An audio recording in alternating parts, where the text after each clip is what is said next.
El acta de la sesión 3 queda reglamentariamente aprobada. El acta de la sesión 4 se pone a disposición de las y los integrantes de la comisión. La señora secretaria dará lectura a la cuenta. Gracias, presidente. Se han recibido los siguientes documentos. Comunicación de la ministra de Ciencia, Tecnología, Conocimiento e Innovación, por la que excusa su inasistencia a esta sesión debido a que a la misma hora y fecha y hora ha sido convocada por la Comisión del Senado de la Ciudad de Santiago. Solicita someter a la consideración de la comisión que pueda concurrir en su representación el subsecretario de Ciencia, señor Rafael Araos, quien expondrá la posición y visión institucional respecto a la iniciativa. Correo electrónico de la profesora asistente del Centro de Estudios en Derecho, Tecnología y Sociedad de la Universidad de Chile, señora Daniel Saror, quien excusa su participación en esta sesión y confirma la asistencia del director de ese centro, señor Alberto Cerda, quien también ha sido invitado a esta sesión. Oficio del director de la Biblioteca del Congreso Nacional, mediante el cual ofrece a la Comisión una presentación de 15 minutos relativa al sitio Mujeres Científicas Chilenas, disponible en el sitio web de la biblioteca. Iniciativa elaborada por la biblioteca que contiene la tabla periódica de las mujeres científicas en sus versiones 2025-2026, la cual surge en el marco de la conmemoración del 11 de febrero, Día Internacional de la Mujer y la Niña en Ciencia. El contenido da cuenta del trabajo de un total de 236 mujeres destacadas a nivel nacional en 10 áreas de la ciencia. Correo electrónico de la Secretaría General Iberoamericana, a través del cual comparte los resultados del Foro de Andorra de Alianzas Público-Privadas para la Transición Digital en Iberoamérica, celebrado los días 28 y 29 de octubre en Andorra la Bella. Señalan que el Foro de Andorra es un espacio iberoamericano de diálogo y acción organizado por la CIGIP y el Gobierno de Andorra en el marco de la Cumbre Iberoamericana, orientado a promover alianzas público-privadas para una transformación digital inclusiva, ética y centrada en las personas. Asimismo indican que el informe recoge las ponencias y conclusiones de 5 bloques temáticos: administración pública, digital, servicios financieros, salud digital, educación y ciberseguridad. Entre sus principales conclusiones se subraya la necesidad de gobernar la digitalización como política pública estructural, de adoptar la inteligencia artificial con marcos éticos claros y de avanzar hacia una salud y educación digitales que refuercen la equidad en la región. Finalmente, correo electrónico del ex consejero científico de operaciones de la Misión de Chile ante la Unión Europea en Bruselas y ex consultor de la CEPAL en Santiago y de la UNCTAD en Ginebra y Moscú, señor Jorge Vera Castillo, a través del cual hace llegar enlaces de materias conexas temáticamente de su autoría que podrían dar lugar a un análisis sobre desarrollo espacial. Esto a la cuenta, presidente. Gracias, secretaria. Tenemos que resolver respecto de la presencia del subsecretario, quien está solicitando la autorización de la comisión para reemplazar a la ministra. Yo supongo que la gente de gobierno lo autoriza. Yo personalmente solo quiero dejar como constancia que personalmente como excepción autorizar el ingreso del subsecretario. Esto fundamentalmente porque a la comisión nosotros pensamos que los llamados a concurrir en esto son los ministros de Estado. Entendemos que la ministra pareciera que está exponiendo paralelamente en la Comisión de Ciencia del Senado, fue citada. Y ahí lo que nosotros le pediríamos al gobierno, yo voy a tomar contacto también con los comités, porque nosotros ya habíamos manifestado la situación respecto de la problemática que genera el hecho que las comisiones del Senado y de la Cámara de Diputados estén a la misma hora, una en Valparaíso y la otra en Santiago. Entonces nosotros vamos a plantear la posibilidad de cambiar esta comisión para que pueda concurrir la ministra, porque nos interesa que pueda estar la ministra. Por tanto, por esta oportunidad creo que no hay problema. Yo voy a dar la unanimidad para que pueda el subsecretario concurrir y exponer la posición del Ejecutivo.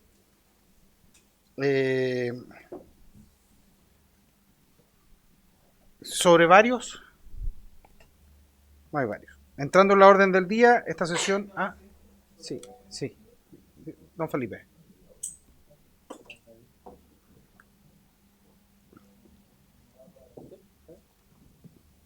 Ahí sí, gracias presidente. Solo para entender las invitaciones de esta sesión, la ministra está invitada para exponer sobre el proyecto de neuroderechos nuevamente. Yo entiendo que expuso sobre ese proyecto la vez pasada.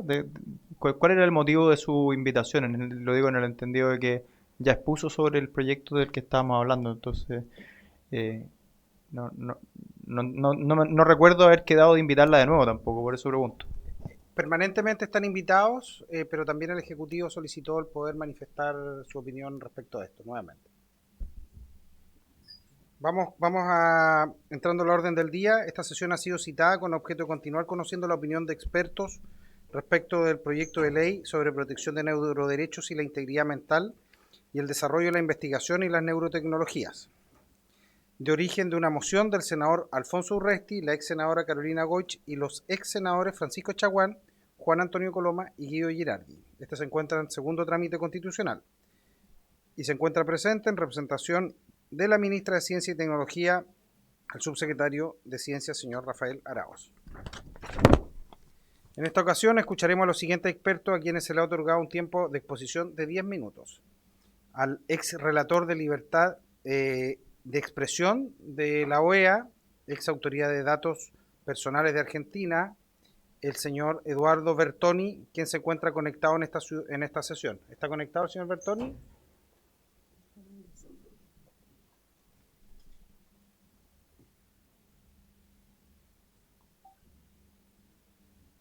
Si no, presencialmente, ¿quién se encuentra de los invitados?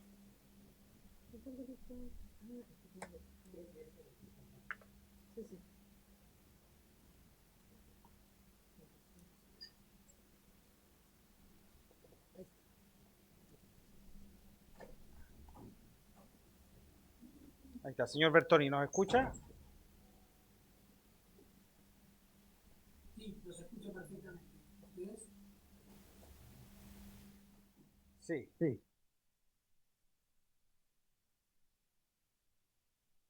Le ve extraño el cuerpo, sí, pero... Tiene la palabra señor Bertoni. Por 10 minutos, por favor. Muchas gracias. Espero que mi cuerpo haya mejorado, ya que vamos a hablar de tecnologías. Bueno, muchísimas gracias por la invitación. Es un honor para mí, nuevamente, porque no es la primera vez que tengo el honor y el placer de hablar frente al honorable Congreso chileno. En distintas oportunidades lo he hecho en el pasado. Para ir directamente al punto y por el tiempo que se me ha acordado, señor presidente, y con su venia, he dividido mi presentación en tres puntos. El primer punto se refiere a por qué, en mi opinión, no es bueno tener una regulación específica. El segundo punto con el que se relaciona este primero, voy a hablar sobre la conexión que tienen los conocidos o llamados neuroderechos con los datos personales. Y el tercer punto al que me voy a referir es relacionado ya con el proyecto de ley que han tenido bien enviarme en caso de que la Honorable Comisión de Futuro y la Cámara de Diputados y Diputadas de Chile avance con este proyecto. Voy a hacer algunas menciones sobre lo que creo del proyecto en sí mismo. Entonces, el primer punto, ¿por qué creo que no es bueno una regulación específica? En primer lugar, creo que no hace falta porque en general está cubierto todo el tema del uso de las neurotecnologías y su impacto con otras regulaciones, especialmente por las leyes de protección de datos personales. Esto me voy a referir un poco más adelante. Voy a comentarles opiniones a nivel internacional que siguen esta idea que gruesamente he expresado y que podemos ampliar con las preguntas de honorables diputados o diputadas. En julio del 2023, Susi Alegre, quien es una abogada especializada en derechos humanos y autora del libro Freedom to Think, investigadora principal del CIGI, el Centro para la Innovación en la Gobernanza Internacional, un think tank independiente y no partidista con sede en Waterloo, Canadá, publicó en el Financial Times, el diario británico conocido, una nota cuyo título era "No necesitamos nuevos neuroderechos, necesitamos conocer el derecho existente. El marco ya existe, pero reguladores sólidos deben aplicarlo correctamente". En esa nota, la autora dijo que la campaña en favor de los neuroderechos suele dar la falsa impresión de que los derechos existentes no son aplicables. Pero como le señaló el ex relator especial de Naciones Unidas, profesor Ahmed Shahed, el derecho a la libertad de pensamiento está preparado para responder a los complejos desafíos del siglo XXI y más allá. No necesitamos nuevos derechos, necesitamos acceso a la justicia y reguladores sólidos que conozcan el derecho y lo apliquen. En lugar de tejer neuroderechos invisibles, necesitamos utilizar el tejido jurídico que ya tenemos para proteger los derechos hoy y en el futuro. Fin de la cita. Otros autores se han referido de la misma manera. Hay normativa suficiente vinculada con la protección de los derechos humanos que nos protegen al mal uso de las neurotecnologías. Muchos académicos a nivel internacional lo explican de esa manera. Cito, por ejemplo, al profesor Christoph Bublitz de la Universidad de Hamburgo, que en diferentes trabajos explica, y lo cito casi textual, que los recientes llamados neuroderechos, que sugieren nuevos derechos humanos cuya adopción presuntamente sería necesaria por los avances en neurociencia, ejemplificados por una propuesta de la Neuro Rights Initiative, merecen cautela. Los avances en neurociencia y tecnología son sin duda impresionantes y plantean una serie de desafíos para el derecho, y algunas aplicaciones novedosas generan preocupaciones en materia de derechos humanos. Pero si para abordar esas preocupaciones es necesario adoptar nuevos derechos humanos, y si los neuroderechos propuestos son candidatos adecuados, es otra cuestión. Los derechos propuestos, tanto individualmente como en conjunto, no deberían adoptarse y el lobby a su favor debería cesar. La propuesta tiende a promover una inflación de derechos, está marcada por el neuroexcepcionalismo y el neuroesencialismo y carece de fundamento en la doctrina relevante. Ninguno de los derechos individuales propuestos supera los criterios de calidad debatidos en este campo. Aunque comprensible desde una perspectiva moral, la propuesta es fundamentalmente defectuosa desde una perspectiva jurídica. En lugar de invocar nuevos derechos, deberíamos desarrollarse los derechos existentes frente a las cambiantes circunstancias sociales y posibilidades tecnológicas. Otro prestigioso académico, también alemán, Philipp Kellmeyer, quien fue director del grupo de investigación Neuroethic y Inteligencia Artificial del Ethics Lab Medical Center de la Universidad de Friburgo, en el capítulo sobre neurotecnologías y derechos fundamentales considera, y cito casi textual: en el debate actual, especialistas en ética y derecho están divididos sobre la cuestión de si son necesarios nuevos derechos fundamentales o si basta con interpretar los derechos humanos existentes y los derechos constitucionales en el contexto nacional para proteger la privacidad mental y la integridad mental. Al mismo tiempo, sin embargo, algunos países, en particular Chile, pero también Argentina y España, ya están deliberando y discutiendo proyectos de leyes de neuroprotección con ese fin.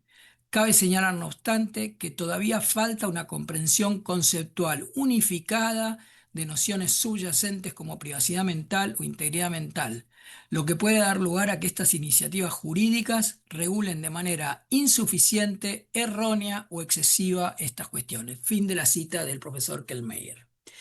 Hay un informe del Steering Committee for Human Rights en el campo de la biomedicina y la salud del Consejo de Europa, el conocido como CDBio, en donde en el informe del relator sobre un encuentro que se hizo llamado Neurotechnologies and Human Rights Framework, necesitamos nuevos derechos, la conclusión fue la siguiente, y cito casi textual: si bien los derechos específicamente neuro pueden llegar a ser importantes en el futuro, puede ser prematuro embarcarse en la creación de tales derechos en este momento. No existe un consenso claro sobre los límites conceptual normativos y la terminología de los neuroderechos. Hay divergencias en relación con la forma en que estos derechos son interpretados, nombrados y articulados conceptualmente. Además, existe el riesgo de que la elaboración de nuevos derechos dé lugar a acusaciones de inflación de derechos, lo que conlleva el riesgo de debilitar los derechos existentes. Y hasta ahora, los neuroderechos propuestos podrían quedar comprendidos dentro de muchos instrumentos y artículos de derechos humanos ya existentes. Fin de la cita. Tuve el honor de participar con un informe para el Comité Consultivo del Convenio para la Protección de las Personas con respecto al tratamiento automatizado de datos, que es el conocido Convenio 108. El documento es del Consejo de Europa T-PD 2024-1, en donde, junto con mi colega Marcelo Yenka, sostuvimos que los derechos existentes deben ser reafirmados y fortalecidos para brindar una protección adecuada a las personas en relación con las neurotecnologías. Con esto les quiero decir que por supuesto puede ser que haya un debate abierto, pero sin duda no hay unanimidad sobre la necesidad de nuevas regulaciones. Veo a mi colega Diego Borbón aquí también y junto con él fue invitado en 2 oportunidades a 2 eventos del Centro de Derechos Humanos y Derecho Internacional Humanitario que dirijo en la Escuela de Derecho de American University.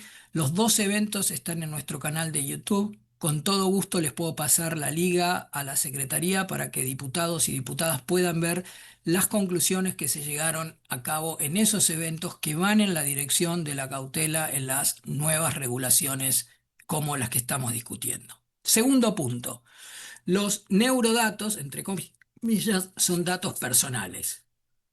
Allí me refiero, por ejemplo, a lo que dijo ya el Comité Jurídico Interamericano de la OEA, que tal vez hayan escuchado y la tengan entre sus manos, la Declaración Interamericana de Principios sobre Neurociencias, Neurotecnologías y Derechos Humanos.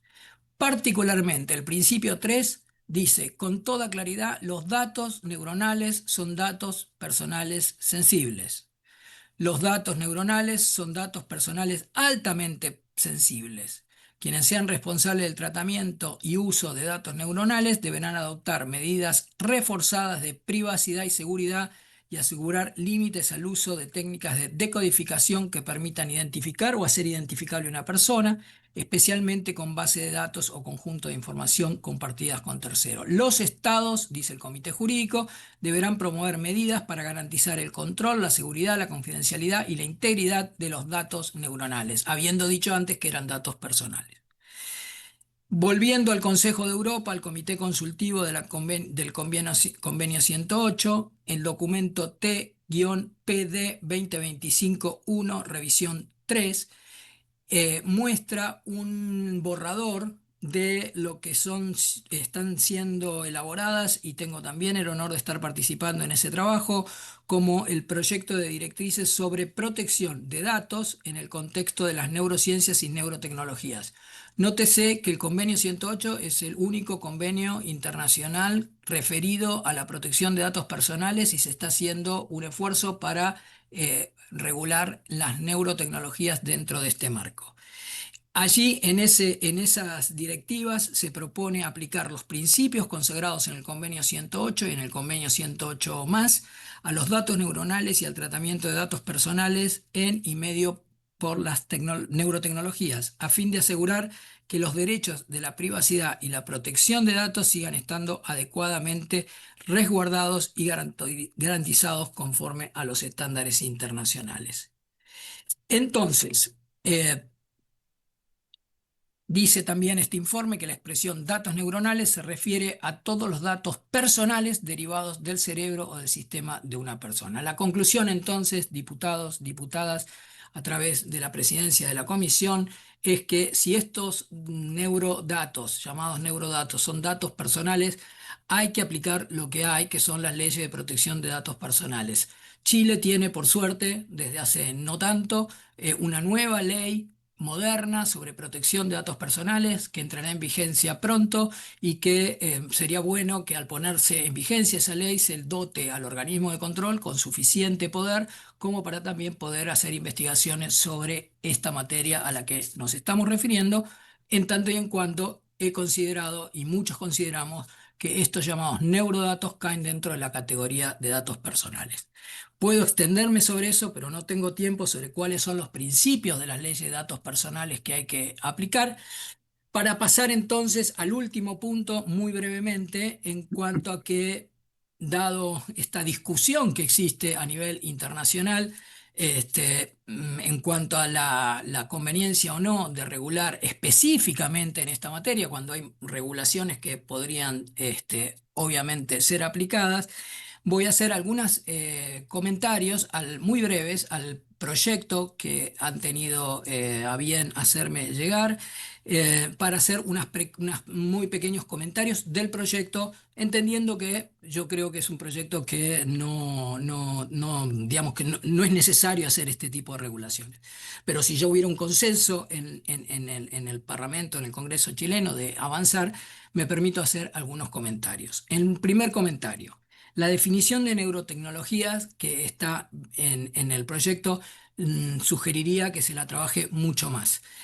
Hay muchísimas definiciones sobre neurotecnología en distintos encuentros internacionales. Les puedo citar simplemente una, la Declaración de León sobre Neurotecnología Europea, un enfoque centrado en en las personas, perdón, y orientado por derechos, en donde definen la neurotecnología se refiere a dispositivos y procedimientos utilizados para acceder, monitorear, investigar, evaluar, manipular o emular la estructura y función de los sistemas neuronales de animales o seres humanos. Es decir, hay una ampliación, una especificación muchísimo más acorde a las cuestiones que se están discutiendo a nivel internacional. Segundo punto, la definición de datos neuronales. Más allá de que, como dije, para mí son datos personales, me parece que la definición es deficiente tal como se la trae en el proyecto y debería trabajarse en una mejor definición.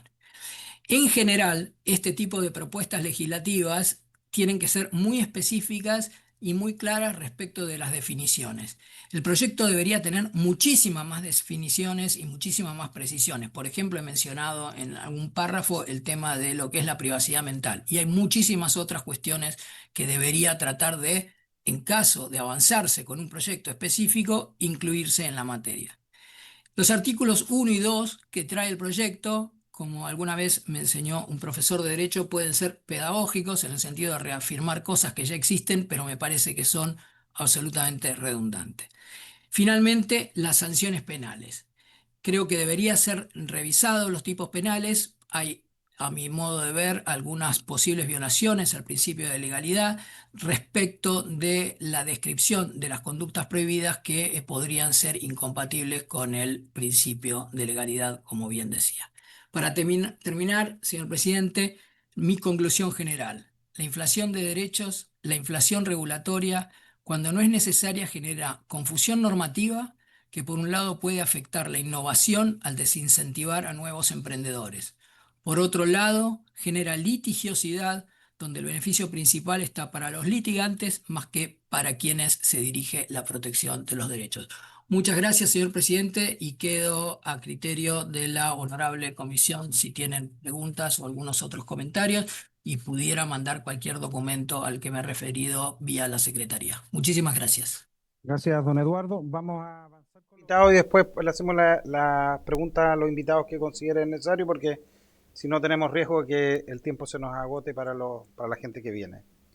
En segundo término tenemos al docente, investigador, abogado penalista, profesor de la Universidad del Externado de Colombia, el señor Diego Borbón. ¿Se encuentra don Diego?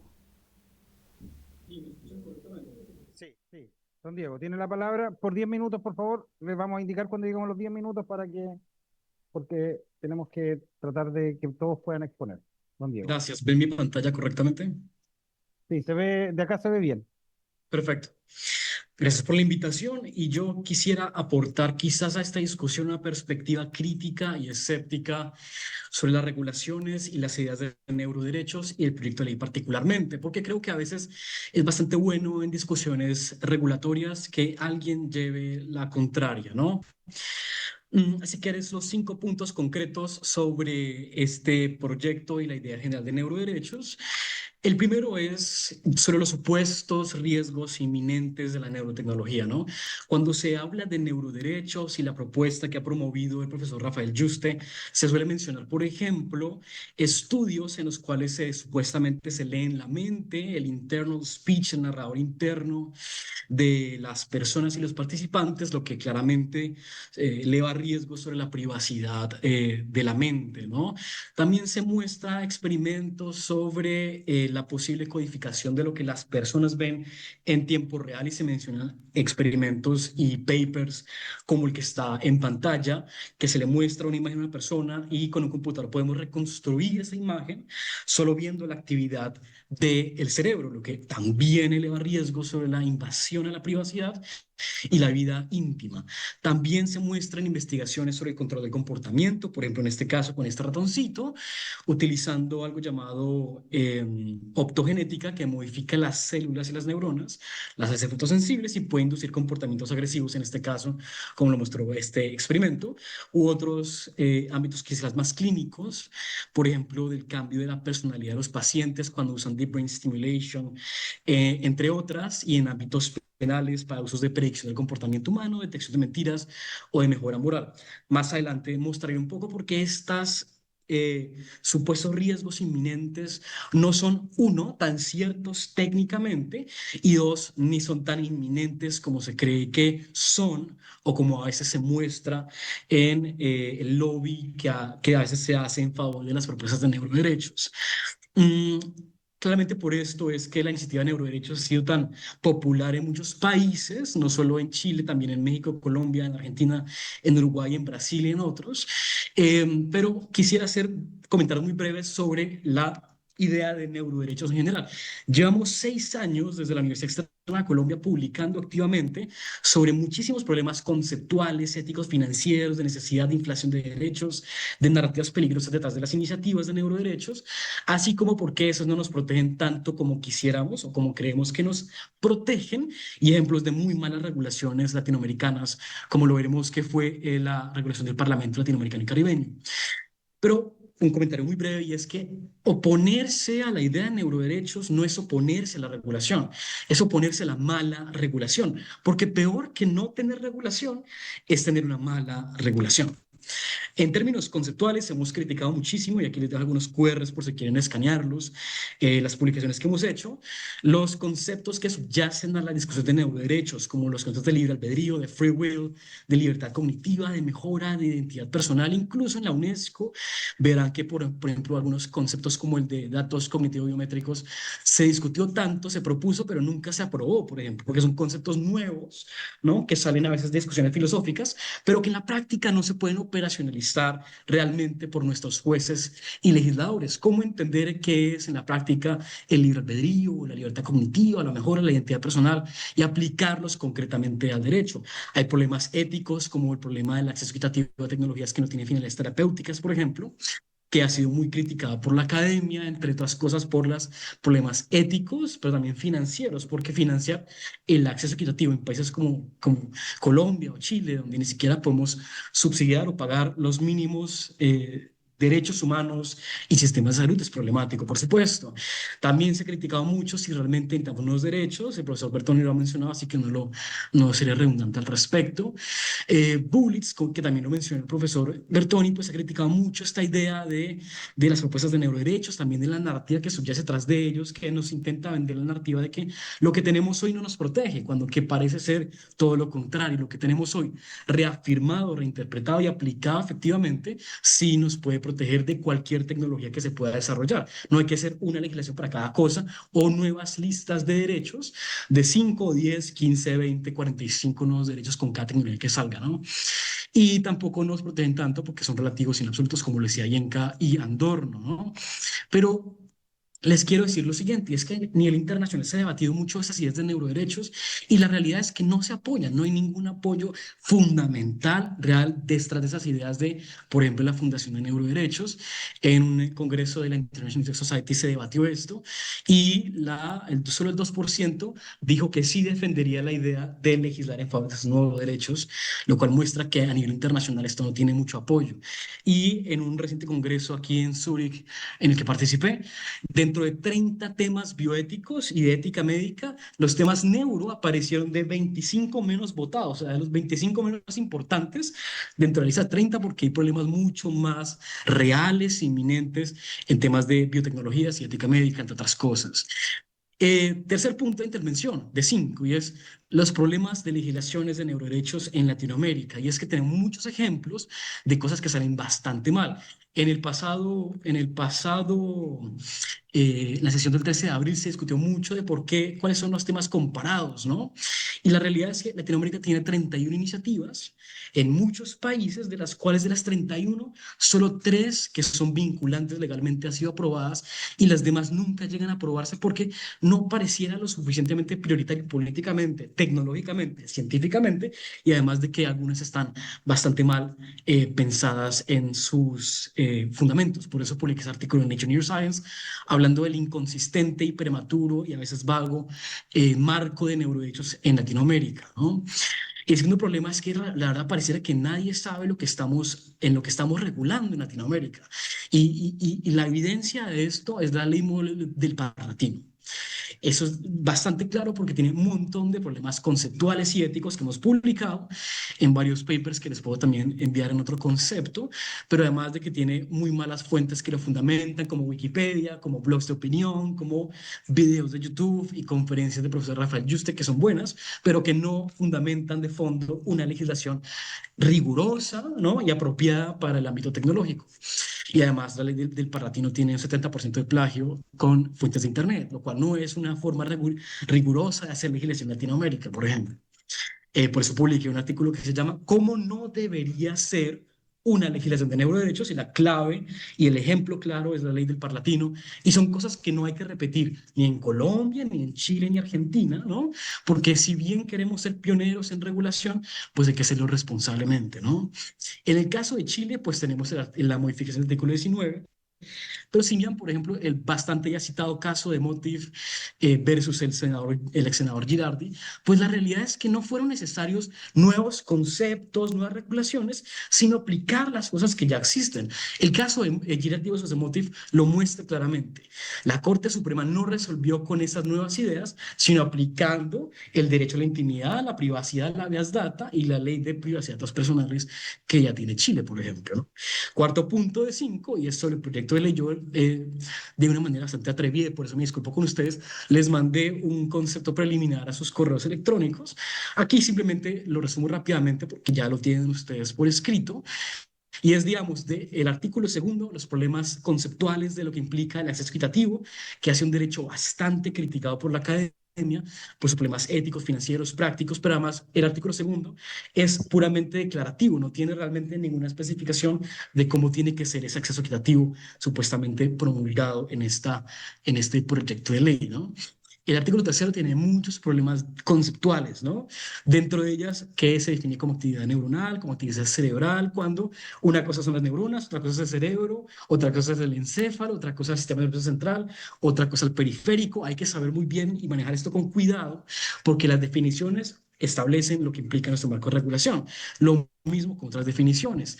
Hablamos del tema de consentimiento informado, el quinto, pues parece un poco insuficiente para lograr realmente lo que implica el consentimiento informado. Tampoco se maneja bien en el artículo octavo el tema de la neuroplasticidad, no es una cosa, digamos, mala o buena por sí, es un concepto científico que tiene que manejarse con cuidado. La expresión afectar negativamente no tiene ningún sentido técnico verificable, entonces hay que manejarlo con cuidado también. Y el tema de la responsabilidad civil y solidaridad es muy complicado, ¿no? Porque tiene 3 agravantes de objetividad, solidaridad y extensión indiscriminada a productor, proveedor y administrador, que eso además, pues en materia civil tiene que discutirse porque tiene efectos grandes en temas de innovación y regulación. El noveno, pues, digo, en el noveno de responsabilidad civil, pues usualmente la responsabilidad efectiva se establece para temas de energía nuclear, transporte aéreo, marítimo, hidrocarburos, explotación minera, actividades riesgosas, donde no parece tener mucho sentido que sea lo mismo también en temas neuro y el tema penal que ya ha sido bastante criticado antes, ¿no? Ahora, para terminar, quinto, sobre los riesgos reales de la nanotecnología, ¿cierto? Aquí en el pasado 13 de abril se discutió, el diputado Diego Chalper hablaba sobre una discusión técnico-neurológica y el diputado Felipe Ross sobre si nos van a dar los pensamientos. La verdad es que no realmente. Los papers que hablan sobre lectura de pensamiento pues se han hecho solo con 2 participantes, solo evaluaron 6 palabras reales, 2 pseudopalabras, con 2 participantes, uno llegando al 79%, con otro ni siquiera al 23%. Entonces esto no es una cosa real de que a los ciudadanos hoy nos mandan los pensamientos. En el tema de las imágenes, por ejemplo, tampoco es cierto que nos van a leer lo que estamos viendo en tiempo real, ¿no? Requiere mucho entrenamiento y además estar permanentemente quieto en una resonancia magnética funcional, que es una cosa gigante, es un imán enorme que la gente no puede llevar por ahí en la vida cotidiana. En el tema de la manipulación de comportamiento, pues requiere modificar genéticamente las células y además ponerle un cable a las personas. Eso tampoco parece inminente y real, ¿no? Y ya para terminar, pues aquí hay una comparación entre tecnologías, ¿no? Una cosa es, por ejemplo, un electroencefalograma que no te da buena información, no va a leer los pensamientos. En cambio, una resonancia magnética sí permite una buena información espacial, pero mala información en segundos, mucha tolerancia, la gente no puede llevar en la cabeza, movilizarse con una resonancia magnética, así que no pareciera que los retos que algunos académicos identifican internacionalmente, pues no son tan ciertos. No, no es tan cierto, tan inminente, tan obvio que nos van a leer los pensamientos, etcétera, y controlar y manipular. Son cosas que hay que tener mucho cuidado porque no parece tener completa sentido con lo que dice la neurociencia real. Por eso Gilbert y Russo hablan de que los neuroderechos pareciera que son la tierra de la ética especulativa y las afirmaciones alarmantes, ¿no? Y no parece sensato regular con pura especulación, ¿no? La ministra el 13 de abril dijo que si quieren ser el primer país, ¿no? Hay que hacerlo con mucha responsabilidad y por eso quiero mostrarles un ejemplo paralelo con la AI Act. Todo esto fue lo necesario para hacer la AI Act, más de 7 años de discusiones profundas y rigurosas que requieren un ciclo completo de legislación. Entonces, para hacer una recomendación, esta es la última diapositiva, si realmente uno quiere tomarse en serio ese tema de regular la tecnología, las nuevas tecnologías, hay que cumplir por lo menos unas 10 fases de un ciclo de políticas públicas tecnológicas, que comienza con la gran pregunta y es identificar el problema que se quiere resolver. Exactamente cuáles son los retos particulares identificados que tiene Chile, que no es necesariamente, al igual que muchos países en Latinoamérica, un país productor como lo es Estados Unidos, como lo es China o como son los países europeos, ¿no? Hay que identificar cuáles son los problemas, es el primer punto. Luego un diagnóstico, caracterizar sustantivamente las cosas, definir objetivos, principios rectores, marcos de referencias, hacer consultas, invitar a las empresas, a expertos en neurotecnología y en ciencia, formular alternativas, diseñar la norma, adoptarla formalmente, implementarla, monitorear, fiscalizarla, evaluarla y retroalimentarla. Y sí, la gran pregunta es, ¿este proyecto de ley ha cumplido con el ciclo completo de políticas públicas? ¿Realmente han identificado y hemos identificado los problemas particulares que tiene Chile que ameriten este proyecto de ley con los problemas conceptuales que tiene? Yo, la verdad, me siento un poco apenado porque, digamos, no soy chileno y es un poco irrespetuoso venir a decir todo esto, pero creo, diputados, que todavía hay buen tiempo, todavía hay un buen tiempo para eso sí regular de manera buena, rigurosa y responsable en América Latina y no repetir los errores que hemos hecho en otros espacios, como lo fue la ley modelo de neuroderechos del Paradigma. Yo quedo bastante agradecido por la invitación y ha sido un placer estar aquí. Quedo atento a cualquier pregunta. Muchísimas gracias. Muchas gracias, don Diego. Le vamos a dar ahora la palabra a la profesora de la Universidad Nacional de México, señora Cecilia Azuara. ¿Está doña Cecilia? Aquí estoy, muchas gracias.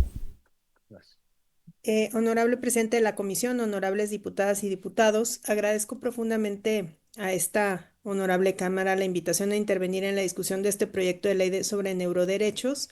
Es un privilegio comparecer ante ustedes en mi calidad de experta en la materia sobre un asunto que involucra simultáneamente la protección de la persona humana y el desarrollo responsable de una de las fronteras tecnológicas pues, más promisorias de nuestro tiempo. Quiero comenzar con una precisión que estimo indispensable. Mi intervención no se dirige contra el propósito de esta iniciativa. Chile ya ha sido pionero a nivel mundial al reconocer constitucionalmente la integridad mental como bien jurídico protegido. Ese hito, consagrado en la reforma del artículo 19 de la Constitución, coloca a este país en una posición única y el desafío, por tanto, no es si proteger, sino cómo proteger de modo técnicamente adecuado, jurídicamente coherente y económicamente sostenible. Y es precisamente en ese cómo donde el proyecto en su redacción actual presenta tres problemas desde mi perspectiva que son estructurales y que me permitiré exponer con el mayor rigor posible. Uno es el de duplicidad normativa, dos es el de sobreregulación y el tercero es la ausencia de un enfoque basado en riesgo. El primer problema que se refiere a la duplicidad normativa. Los datos neuronales son por definición jurídica datos personales sensibles. Esta calificación no requiere una nueva ley que la firme, ya se encuentra contenida en la ley número 21719 de protección de datos personales, publicada en diciembre de 2024, cuya vigencia está prevista en diciembre de este año. Esta ley no es una norma menor ni una regulación de transición, crea la Agencia de Protección de Datos Personales y establece los principios de licitud, finalidad, minimización y responsabilidad proactiva y amplía los derechos de los titulares, acceso, rectificación, cancelación, oposición y portabilidad. ¿Qué ocurriría entonces si se aprueba este proyecto en su estado actual? Sobre un mismo objeto regulado, que es el dato neuronal, se construirían dos capas normativas paralelas con dos autoridades distintas: la Agencia de Protección de Datos, que ya he mencionado, con competencia general sobre datos personales, y el Instituto de Salud Pública, con la fiscalización asignada por este proyecto, y lo más delicado, sin una regla clara de procedencia entre ambas. El resultado sería inseguridad jurídica para los titulares, que no sabrían a qué autoridad acudir, inseguridad para los responsables del tratamiento, que quedarían sometidos a regímenes distintos según qué autoridad conozca del caso, y una atención institucional innecesaria entre órganos del Estado. La experiencia comparada es instructiva. California, por ejemplo, con jurisdicción pionera en regulación tecnológica, optó en 2024 por un camino distinto. Incorporó los datos neuronales como categoría de datos sensible dentro de su normativa general de privacidad y no creó una ley separada. Ese es el modelo de integración sistémica que evita la microsegmentación normativa. Perdón. El segundo problema es la sobreregulación. El proyecto define neurotecnología como todo dispositivo o instrumento que permita una conexión con el sistema nervioso central para la lectura, registro o modificación de la actividad cerebral. Esta definición, por su amplitud, captura bajo un mismo régimen realidades tecnológicas que no tienen nada en común. Permítanme ilustrarlo. Bajo la misma definición queda por una parte un implante cortical invasivo destinado a restablecer la comunicación en un paciente con esclerosis lateral amiotrófica. Esta es una tecnología de altísimo riesgo clínico que requiere cirugía y protocolos médicos estrictos. Y por otra parte, una diadema de electroencefalografía de consumo de venta al público utilizada para meditación o entrenamiento cognitivo. También quedan alcanzados los auriculares con bioseñales, los equipos de biofeedback y las herramientas de electroencefalogramas que hoy empiezan en laboratorios universitarios con estudios, que hoy se emplean, perdón, en laboratorios universitarios con estudios cognitivos. El proyecto impone a todos estos actores las mismas obligaciones: consentimiento escrito irrevocable, registro obligatorio ante el Instituto de Salud Pública y reversibilidad de efectos. Esto equivale en términos prácticos a exigir al fabricante de una diadema de meditación los mismos requisitos que a un neurocirujano que implanta electrodos intracraneales. No solo es excesivo, es regulatoriamente irracional, porque desconecta por completo la carga normativa del riesgo real. Y esto me lleva al tercer problema, que es la ausencia de un enfoque basado en riesgo.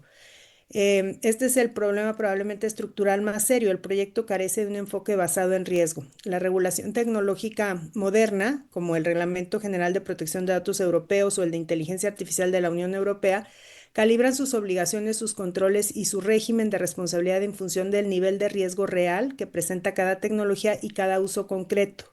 A mayor riesgo, mayores exigencias; a menor riesgo, cargas proporcionalmente reducidas o incluso exenciones. Ese es el estándar regulatorio internacional contemporáneo. Aquí se opera con la lógica inversa. Se establece un régimen uniforme e indiferenciado para todo el espectro tecnológico y la corona con un modelo de responsabilidad solidaria y objetiva. Quiero subrayar lo que esto significa en términos jurídicos. La responsabilidad objetiva es un estándar propio de actividades de riesgo extremo, como la operación de instalaciones nucleares, por ejemplo, porque prescinde por completo del análisis de culpa o diligencia. Si hay daño, hay responsabilidad, con independencia de las medidas preventivas que se hayan adoptado. Las consecuencias son severas y quisiera ilustrarlas con dos escenarios concretos. Primero, en el plano de la investigación. Un laboratorio universitario que utilice equipos de electroencefalograma en estudios de cognición quedaría expuesto a responsabilidad objetiva ante cualquier alegación de daño psicológico, aun cuando haya cumplido con todos los protocolos éticos exigibles, con los comités de bioética y con el consentimiento informado. Esto desincentiva necesariamente la investigación neurocientífica básica, que por definición opera en condiciones de incertidumbre científica. Segundo, en el plano de la inversión, la imposibilidad de prever y gestionar el riesgo de manera proporcional convierte a Chile en un destino menos atractivo para el desarrollo de neurotecnología terapéutica. Y hablo precisamente de la neurotecnología que más podría beneficiar a pacientes con enfermedad de Parkinson, epilepsia refractaria, depresión resistente al tratamiento o lesiones medulares. El efecto paradójico es este, y pido a sus señorías que lo consideren con atención. Una ley concebida para proteger podría terminar alejando al país de las investigaciones y las terapias que harían efectiva esa protección. Quiero prácticamente concluir con una propuesta constructiva. Los tres problemas que he descrito no son independientes, se refuerzan mutuamente.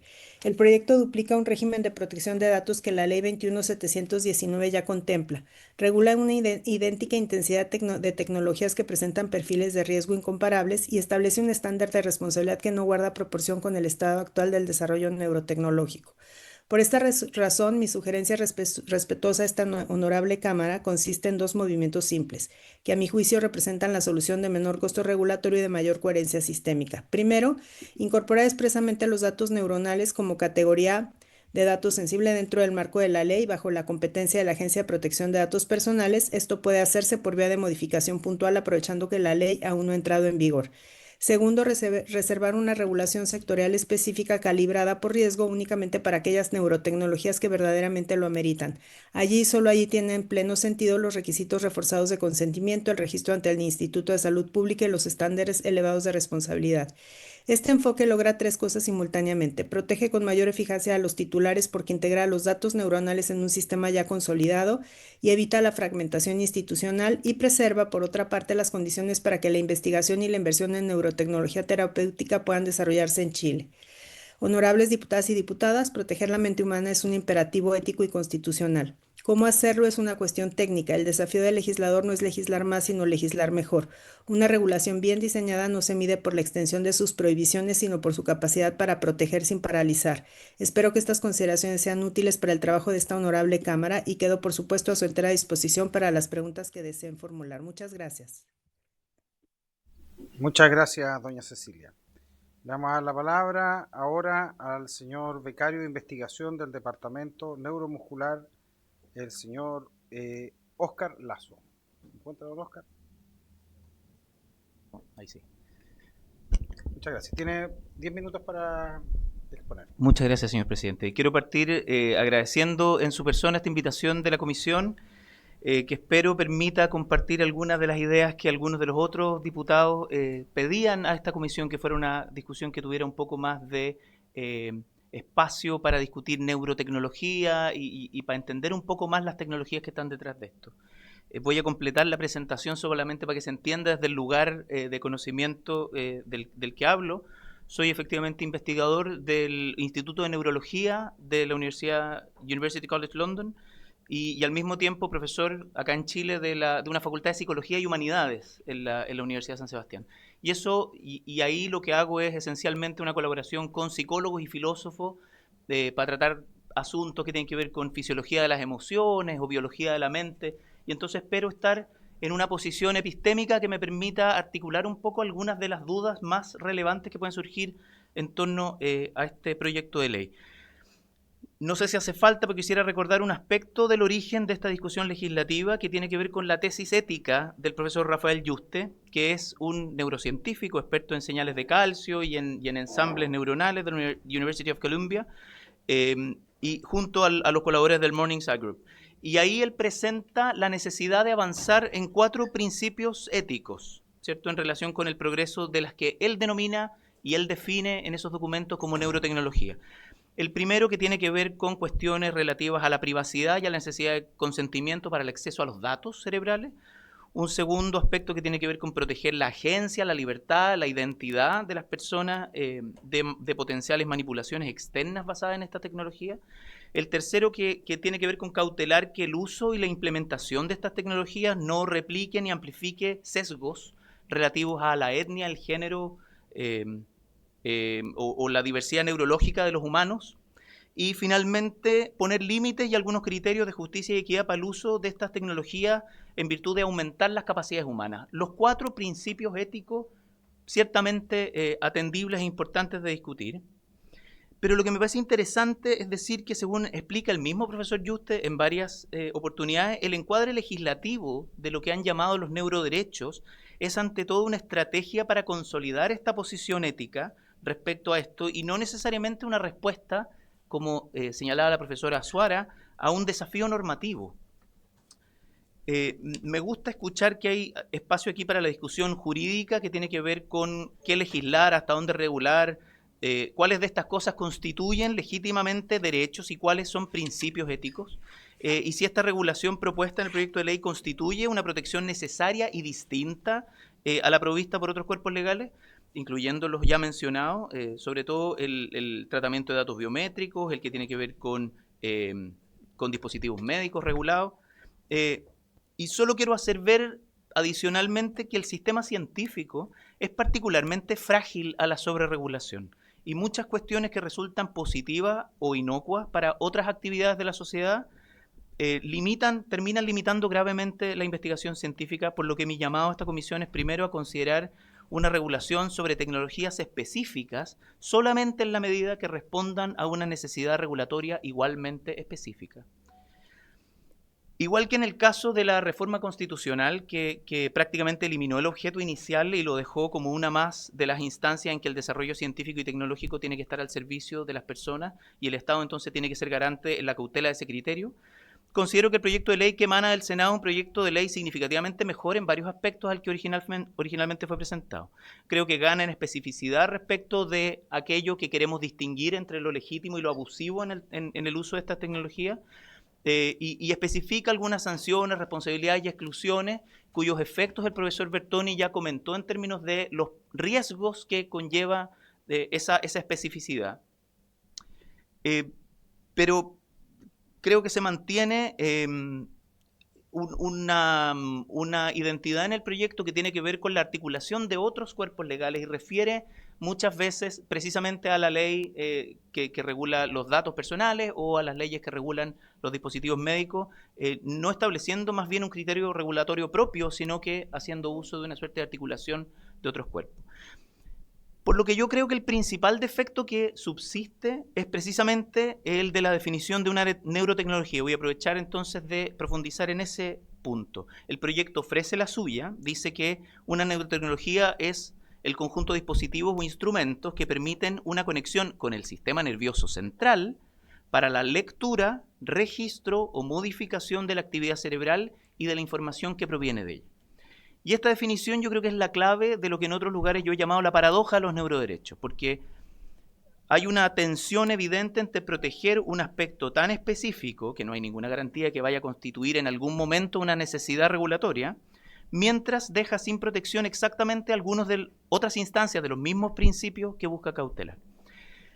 Para ser claro respecto de las tecnologías que ya existen y que se pueden utilizar, sabemos desde el punto de vista experimental que hay manipulaciones gruesas con instrumentos de inducción eléctrica o de inducción magnética que pueden facilitar estados en el cerebro, eso lo sabemos, y mostrar efectos sobre la percepción, sobre la toma de decisiones. Aún no existen, quiero ser muy claro en esto, dispositivos generalizables que puedan leer la actividad cerebral, ni usando electroencefalografía, ni usando neuroimagen, pero sí hay avances notables entrenando sistemas más o menos específicos para reconocer salidas, outputs, y que pueden leer entonces, por ejemplo, la intención motora de hablar, utilizando un arreglo de electrodos que se implanta en un área de la corteza que organiza la articulación motora del habla. Eso permite leer las palabras que las personas quieren decir, están tratando de decir, ¿cierto? No las palabras que las personas están imaginando, sino aquellas que están intentando decir, leyendo específicamente la corteza motora. O se puede también predecir una imagen visualizada usando resonancia magnética funcional a través de un algoritmo de interpretación que es importante decir que tiene que ser entrenado con datos masivos de ese mismo individuo, es decir, no son sistemas todavía generalizables. Y esas cosas, esas instancias son sin duda interesantes y legítimas de discutir como un desafío ético, pero lo que quiero decir yo hoy día es que hay más en ese sentido que solo lo que podemos saber del cerebro directamente. Como imagino ustedes saben, algo comentó el profesor Borbón, el sistema nervioso central que está en la definición de neurotecnologías aquí consiste en el cerebro y la médula espinal, pero además existe el sistema nervioso periférico, que incluye una rama sensorial, que es la que recibe información desde los órganos de los sentidos, y una rama motora, que es la que articula el movimiento de los músculos, además de algo que se llama el sistema nervioso autónomo, que regula todos los órganos, todas las glándulas y todos los tejidos del cuerpo para generar respuestas unificadas. En otras palabras, lo que estoy diciendo es que la frecuencia cardíaca, el patrón respiratorio, la dilatación de los vasos sanguíneos, la cantidad de glucosa en la sangre, la temperatura corporal, la sensibilidad a la luz, todas esas están coordinadas por el sistema nervioso autónomo. Entonces, quisiera preguntarles, diputados miembros de esta comisión, ¿alguien creen ustedes que podría afirmar que un dispositivo que regule esas ramas del sistema nervioso, que no son del sistema nervioso central, no modifica la percepción o no modifica la conducta? ¿No regula las emociones o no modifica las disposiciones de un ciudadano frente a cualquier estímulo de su mundo? ¿No se puede leer el estado corporal o la percepción a partir de estas ramas periféricas? Por supuesto que estos sistemas periféricos lo que revelan es que la mente humana está encarnada y distribuida en un cuerpo entero, cuyas variables fisiológicas o la sensibilidad y las capacidades de acción que tiene ese cuerpo nos hacen emerger como individuos que están enganchados con el entorno. Fíjense que por milenios los humanos hemos utilizado la lectura del rostro para identificar intenciones, emociones, para predecir conducta, y sobre todo después de los estudios sistemáticos del profesor Paul Ekman en Estados Unidos en la década de los 80 y 90 sobre unidades de acción muscular en el rostro. Es un sistema de lectura facial menos informativo que un ensamble de electrodos que le pongan a alguien en la corteza cerebral. Cualquier biólogo conductual o cualquier psicólogo clínico les va a decir que la lectura del rostro es más informativa que un arreglo de electrodos. Los ejemplos son, por supuesto, miles. Desde el siglo XIX se discute cómo los patrones fisiológicos distinguen estados emocionales y de hecho hay una científica chilena, la profesora chilena-alemana, la profesora Susana Bloch, que en los años 80 hizo experimentos mostrando que inducir patrones efectores respiratorios puede facilitar o inducir estados emocionales. Entonces, la pregunta yo creo que aquí hay que hacerse es cuán lejos llega este borde de lo que se puede hacer sin usar electrodos o sin usar neuroimagen y que puede ser todavía considerado neurotecnología. Y en esto quiero compartirle una de las posiciones teóricas que yo diría que más tiraje, más momentum ha ganado en la comunidad de las ciencias cognitivas y que es conocida como la cognición 4E, por encarnada, expandida, embebida y enactiva. Y me voy a tener en este último término que a mi juicio, desde la tradición de la que vengo, reúne a todos. La cognición es un fenómeno, decía Francisco Varela, un neurocientífico chileno, autor de este enfoque, del enfoque enactivo. Es un fenómeno que corta a través de la frontera cerebro, cuerpo, mundo.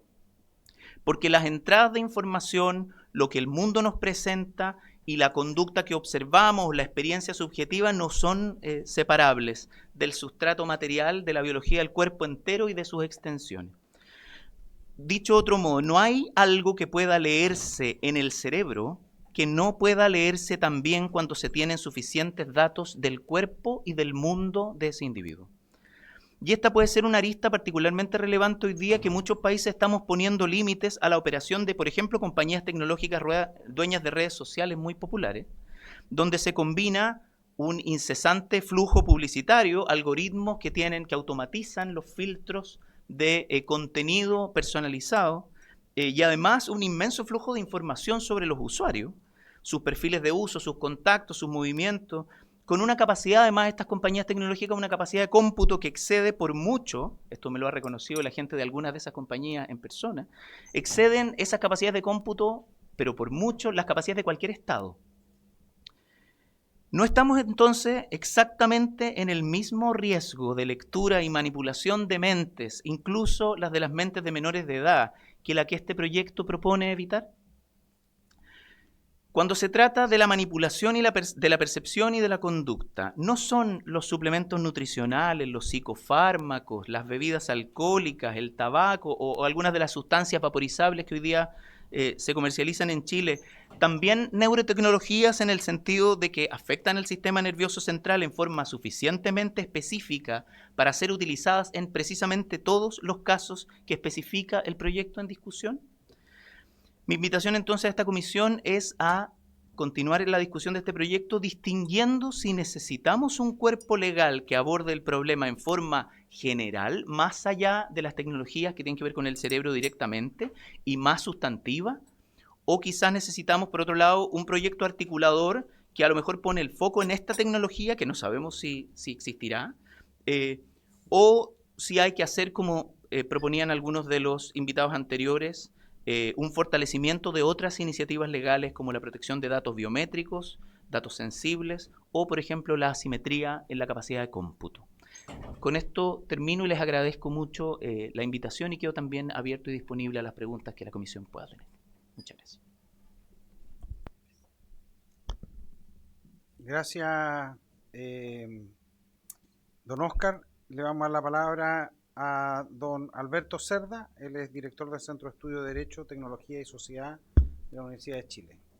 Muchas gracias, señor presidente. Y muchas gracias a la comisión por invitarnos, en verdad, a los miembros del Centro de Estudio en Derecho, Tecnología y Sociedad de la Universidad de Chile a brindar un parecer respecto de este proyecto de ley. Para quienes no están familiarizados con el Centro de Estudio es una unidad académica creada hace ya 38 años que trabaja en la intersección del derecho y tecnología. Probablemente algunos de ustedes que han estado vinculados al trabajo de la comisión habrán notado que en prácticamente todos los proyectos que se vinculan a la regulación de tecnologías digitales ha habido siempre al menos un académico o un investigador de nuestro centro, desde la adopción de la ley de firma electrónica o delito informático hasta la más reciente adopción de la ley sobre datos personales, por mencionar solamente algunas de ellas. Es bien difícil tratar de generar controversia después de todas las intervenciones que han tenido, donde parece existir un relativo consenso a nivel académico respecto de la materia. Pero voy a intentar brindar algunas respuestas respecto de cómo es que llegamos a esta situación y por qué el proyecto no parece ser lo más apropiado, pero sí en algunos aspectos. Yo he trabajado en este espacio por cerca de 25 años ya. Y créanme que cada vez que aparece una nueva tecnología, la gente asegura que esto no está regulado y que adoptar una nueva ley. Me pasó con el blockchain, me pasó con el cripto, con los criptoactivos, nos volvió a pasar con internet, ahora nos pasa con los neuroderechos. Este es un discurso que relativamente es casi predecible. La próxima tecnología que aparezca seguramente va a aparecer alguien diciendo esto no está regulado, es necesario regularlo. Pero la verdad es que si uno mira el sistema jurídico como conjunto, y aquí para aquellos de nosotros que estudiamos Derecho, lo recordaremos recurriendo a nuestras primeras clases de Derecho Constitucional o Derecho Civil, tenemos normas generales que son perfectamente aplicables en cualquier contexto, sea tecnológico o no tecnologizado. El profesor Eduardo Bertoni, con quien tengo un estrecho vínculo de amistad y colaboración, lo ha puesto de manifiesto en relación con los derechos fundamentales. Los derechos humanos reconocidos en tratados internacionales no se ponen en la hipótesis de uso dentro o fuera del entorno en línea. La libertad de expresión, el derecho a la protección de la vida privada, la libertad de pensamiento se salvaguardan en cualquiera sea este contexto en el cual se verifica el ejercicio de esos derechos. Y lo propio sucede con las normas constitucionales. Normas constitucionales chilenas no están pensadas solamente para regular en la plaza pública, sino que también en el entorno en línea. Y piensen en cualquiera de ellas. En verdad que todas ellas son cláusulas generales y abstractas. De hecho, la dificultad de las normas constitucionales es precisamente que son normas generales y abstractas, que a veces resulta difícil, pero no imposible, asociar al caso determinado. Ya lo decía Eduardo cuando se refería al caso adoptado, la decisión adoptada por la Corte Suprema. La Corte Suprema no necesitó una nueva ley. Resolvió todo con principios constitucionales, porque ya estaba resuelto. Necesitó simplemente concretizar disposiciones generales y abstractas a un caso específico. Y si van al proyecto de ley se van a encontrar que aun cuando la aspiración es bastante loable, el proyecto hace lo mismo. Si se fijan, el artículo primero no hace más que parafrasear las normas constitucionales, referir a proteger la vida y la integridad física y psíquica de las personas. Artículo 19 de la Constitución. Más adelante dice lo mismo en el artículo segundo, esta vez parafraseando el derecho a desarrollar actividad económica, el 19 número 21, y las normas generales de clausuras del constitucional, el artículo quinto. ¿Okay? Entonces, en verdad, uno puede darse cuenta de que el proyecto en verdad no es nada nuevo. Son normas preexistentes. Entonces, ¿por qué? ¿Cómo es que terminamos en un proyecto de esta característica aquí y solamente en Chile? Y les voy a decir cuál es la razón. Es simplemente porque Chile, a diferencia de otras jurisdicciones, llegó tarde a la regulación de la protección de los datos personales. Sí, es verdad, tuvimos una ley del año 99, pero era un desastre de ley, que nadie utilizaba. Era una ley de papel. Y la ley real, ¿cuándo se adoptó? La adoptaron ustedes hace 2 años atrás, en diciembre del 24. Y al contar hoy con una legislación mucho más robusta, de acuerdo a los estándares internacionales, tanto de la OECD como de la Unión Europea, entre otros, este es un no tema. Y si se fijan, en verdad, el grueso de las disposiciones que están en el proyecto de ley no son más que un vil parafraseo, a veces desafortunado parafraseo, de normas preexistentes que están en la ley que ustedes adoptaron el año 24 y que por tanto no demanda resolución. Ya lo han dicho tanto Eduardo como Diego, en verdad el grueso de este proyecto de ley no es más que regulación de datos personales. Toda información que refiere a una persona determinada o determinable de carácter, una persona física o natural. Y ciertamente la actividad neural de una persona es parte de sus datos personales. Los datos personales no solamente de ICOM, no es solamente el boletín de informaciones comerciales o la información que tiene el Servicio de Impuestos Internos, también es nuestra imagen, también es la información de ADN, también lo es la información de carácter neurológico. La ley actual de datos personales ya regula esto. Ya establece requisitos asociados a la necesidad de contar con un consentimiento, en términos mucho más claros y robustos que lo establece este proyecto de ley. De hecho, además del consentimiento que se reitera en el artículo 4 y la definición en el artículo 3, básicamente en lo sustancial reiteran normas que están disponibles ya en el texto de ley. A ellos se agregan las normas relativas a la investigación científica en seres humanos. Lo digo esto con propiedad porque soy miembro también del Comité Ético de Investigación en Seres Humanos de la Facultad de Medicina de la Universidad de Chile. Y básicamente lo que se está haciendo acá es haciendo un parafraseo de dos cuerpos legales preexistentes que ya resuelven el tema. Esto no va a agregar nada. A lo sumo, como bien apuntaba la panelista, la colega de la Universidad de la UNAM, Cecilia, lo que va a generar cierta incertidumbre jurídica porque van a haber diversos cuerpos normativos que se van a traslapar, se van a superponer, generando incertidumbre entre los operadores, tanto las personas a quienes se aspira a proteger como a las operadoras del mercado, que aspiran a desarrollar tecnología en esta naturaleza. Probablemente, el grueso de la ley, puedo ir artículo por artículo, probablemente el único en el cual me siento menos capacitado para intervenir y poner de manifiesto la redundancia, es aquel que se refiere al Instituto de Salud Pública. Pero si revisan el Código Sanitario se darán cuenta que el Instituto de Salud Pública ya tiene facultades para acreditar y certificar dispositivos médicos. Si alguien desea utilizar esta tecnología para prestar servicios médicos, tiene que pasar por el Instituto de Salud Pública. No es necesaria una ley para otorgarle facultades respecto al instituto. El instituto ya tiene esas facultades. A lo sumo será pertinente quizá oficiar al instituto para saber si efectivamente está ejerciéndolas desde ya, si se presenta la tecnología, pero el articulado, artículos 7 y 8, no añade nada que ya no exista. Lo mismo sucede en relación con el artículo 12, que básicamente difiere al Ministerio de Salud la regulación y al Ministerio de Ciencia y Tecnología la reglamentación de esta materia. Eso no es más que un parafraseo del artículo 32, número 6 de la Constitución. Es innecesario, no tiene ningún valor agregado esa cláusula. En fin. Sin embargo, ocasionalmente, cada vez que he escuchado esta narrativa de que no tenemos regulación, ocasionalmente me he encontrado con cierta hipótesis que sí requieren regulación, porque la regulación preexistente es insuficiente, genera mucha incertidumbre o arriba resultados sumamente inapropiados. Y de todas las normas que veo en este proyecto de ley, creo que hay una que podría ser interesante explorar. Es la norma sobre responsabilidad civil. Y aquí, discúlpenme, voy a tener que volver nuevamente a Derecho Civil 1. Y creo que existe un relativo consenso en la literatura nacional respecto de que en Chile la norma genera la responsabilidad subjetiva. ¿Qué significa esto? Que si soy víctima de un daño, no solamente tengo que acreditar el daño y el origen de este daño, sino que tengo que acreditar que la persona que me lo ocasionó lo hizo con dolo o con culpa, maliciosamente, con el propósito de dañarme, o negligentemente, desdeñando el potencial daño que podía ocasionarme. Imagínense esa norma en relación con el tratamiento de datos personales por un DICOM. ¿Dónde voy? ¿El dolo o culpa de quién acredito en ese caso? Imagínense acreditar el dolo o la culpa en relación con una empresa que es prestadora de servicio a través del sistema de inteligencia artificial. ¿A dónde voy a acreditar el dolo o la culpa de quién? O con una plataforma que presta servicio en línea. ¿El dolo y la culpa de quién? La tecnología claramente está poniendo en jaque esa norma del Código Civil que está perfecta para la sociedad agraria, pero que es completamente insuficiente para la sociedad de información. De hecho, esa norma ya era insuficiente para la sociedad industrializada.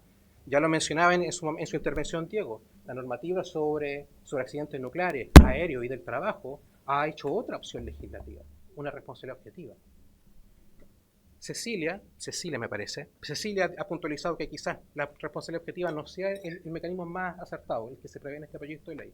Pero lo que sí creo claro es que claramente las tecnologías están desafiando la responsabilidad subjetiva del Código Civil de 1856. Es inapropiada para hacerse cargo de los dilemas de daños que se experimentan en el entorno tecnologizado. Completamente inapropiado. Este proyecto lo pone de manifiesto al intentar una respuesta. Mi crítica con este proyecto es que desafortunadamente deja la respuesta circunscrita solamente a las tecnologías de neurotecnología, en circunstancias que esto podría ser un problema, una norma de responsabilidad objetiva, o con alteración de la carga de la prueba, o con algún tipo de carga dinámica.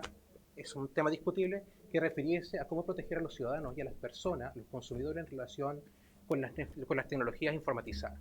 Creo que esa cláusula sí parece responder a un problema real en que la normativa preexistente no es apropiada para responder a los desafíos asociados a los daños ocasionados en el entorno en línea. Bueno, entonces, en resumen, solamente para cerrar mi intervención, lo que quiero enfatizar es algo que ya ha dicho Eduardo y que también lo dijo mi colega Diego, es que básicamente en este caso no parece necesario contar con normativa adicional. La normativa preexistente parece responder apropiadamente. Tenemos un conjunto de leyes que, bien o mal, se están haciendo cargo del tema. El único punto en el cual creo que parece pertinente hacer una doble consideración es el relativo a la responsabilidad, pero sin circunscribirlo solamente al tema de las neurotecnologías, sino que ampliándolo a la responsabilidad de los prestadores de servicios en relación con los ciudadanos, de los servicios públicos en relación con los ciudadanos, en todo lo que tiene que ver con el desarrollo tecnológico de las tecnologías de Internet o tecnologías digitales. Muchísimas gracias, señor presidente. Muchas gracias, don Alberto. Ahora le vamos a dar la palabra al señor Raimundo Roberts Molina. Don Raimundo es investigador de la Asesoría Técnica Parlamentaria de la Biblioteca del Congreso Nacional. Tiene la palabra don Raimundo. Muchas gracias, señor presidente. Y saludarle a usted y a las diputadas y diputados presentes, así como a los invitados. Tengo una pequeña presentación, como usted sabe,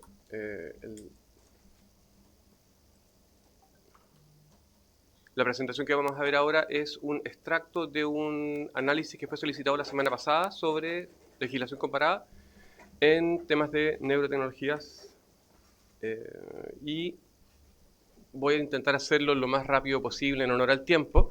Y creo que no me voy a repetir con los expertos que ya han presentado. Déjenme ver cómo es que... Aquí. Para pasar las diapositivas simplemente aprieto el botón. Vale. Las primeras dos diapositivas son una síntesis de lo que le voy a ampliar un poco más adelante. A ver. Cuando lo logre.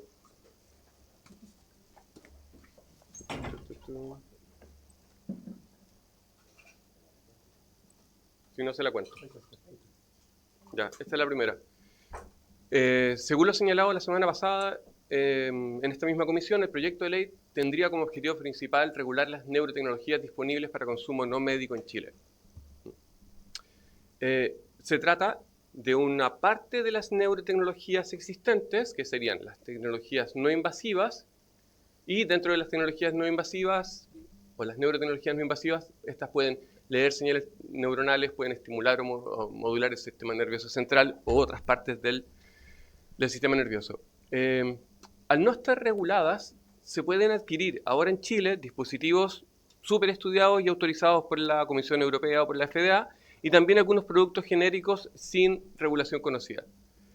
Les pongo un ejemplo. El de la esquina de la izquierda, Cefali, es un tratamiento aprobado por la FDA para el tratamiento de migrañas, con una tecnología específica muy concreta, y que se puede comprar por internet o incluso tiene una sucursal en Chile, y algunos doctores recomiendan que las personas que tienen migraña refractaria utilicen ese aparato.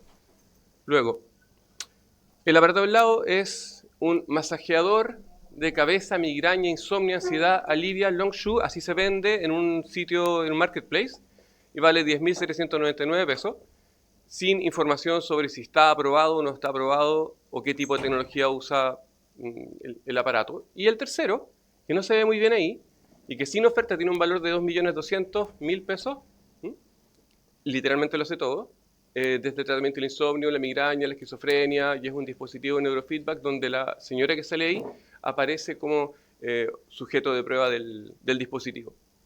¿Cuál es la idea de esta imagen?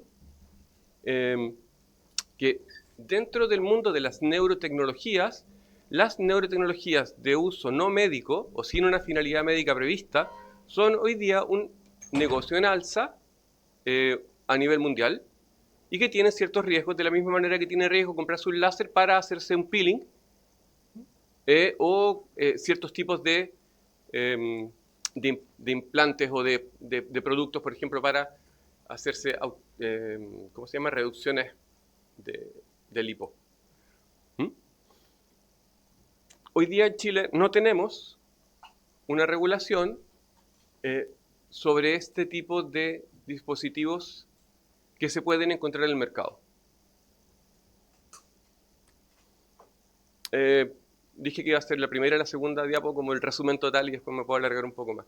En Estados Unidos y en la Unión Europea tampoco tienen una ley de neurotecnología específica, pero sí regulan la seguridad y la calidad de los dispositivos de consumo directo. En el caso de la Comisión Europea, a través de un, a través de un reglamento, se regulan los dispositivos cerebrales no invasivos sin una finalidad médica prevista como riesgo de clase 3. Esto es el riesgo más alto de este tipo de dispositivos médicos. ¿Por qué? Porque tienen un sistema muy similar al de los dispositivos médicos que hacen una cosa parecida. ¿A qué se refiere con que tenga riesgo de clase 3? A que tienen que pasar una serie de regulaciones para probar que son seguros, de que las personas los pueden ocupar correctamente, de que el instructivo que trae acompañado es algo que yo puedo usar y que es inequívoco, y así como pruebas científicas que avalen que hace lo que dice que hace. Me estoy refiriendo, y esto es re importante, a dispositivos cerebrales de uso no médico, porque los dispositivos cerebrales de uso no, los médicos ya están cubiertos. No invasivo. Eso, no invasivo, dije. Perdón. Tienes razón. Perdón. Dispositivos cerebrales no invasivos sin una finalidad médica prevista. En el caso de Estados Unidos es un poco más discrecional. Voy a leer mejor porque si no me estoy emocionando mucho en esta parte.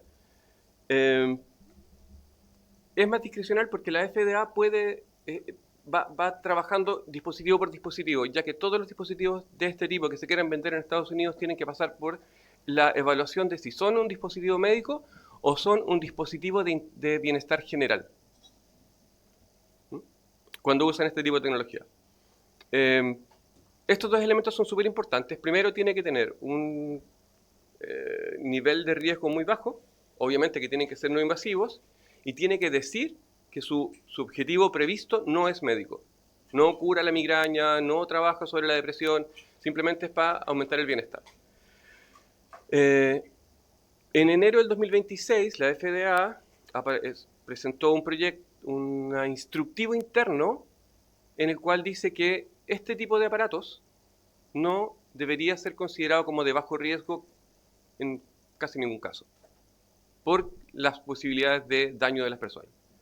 Finalmente, Chile no tiene una regulación similar, pero hay un proyecto de ley que está en la Comisión de Salud del Senado, que lo que busca hacer, entre otras cosas, es modernizar el Instituto de Salud Pública de Chile. Lo que se desprende de la lectura de ese documento es que Chile en este momento tiene un ISP, un Instituto de Salud Pública, que es anticuado, y lo que intentaría hacer este proyecto de ley es modernizarlo de tal manera que tenga las capacidades técnicas y legales para poder evaluar este tipo de tecnologías. Porque hoy día, aunque el ISP puede regular ciertas tecnologías médicas y no tecnologías no médicas, parecidas o neurotecnologías como esta, solamente están restringidos creo que a 8 o 9 casos, que son jeringuillas, son cosas muy específicas de dispositivos médicos. Esa es mi síntesis. Y para terminar, la falta de una regulación similar efectivamente impide que podamos tener cierto control sobre las cosas que se venden en Chile, pero este proyecto cubre en gran medida aquellas necesidades del órgano regulador, que sería a cargo de este proyecto de ley. Bueno, si me queda tiempo, ¿puedo alargarme un poco más? Ok. Esto de manera descriptiva. De neurotecnologías no invasivas se desprende que hay unas que son invasivas y que tienen que ver con penetrar el cerebro de algún modo, penetrar el cuerpo humano.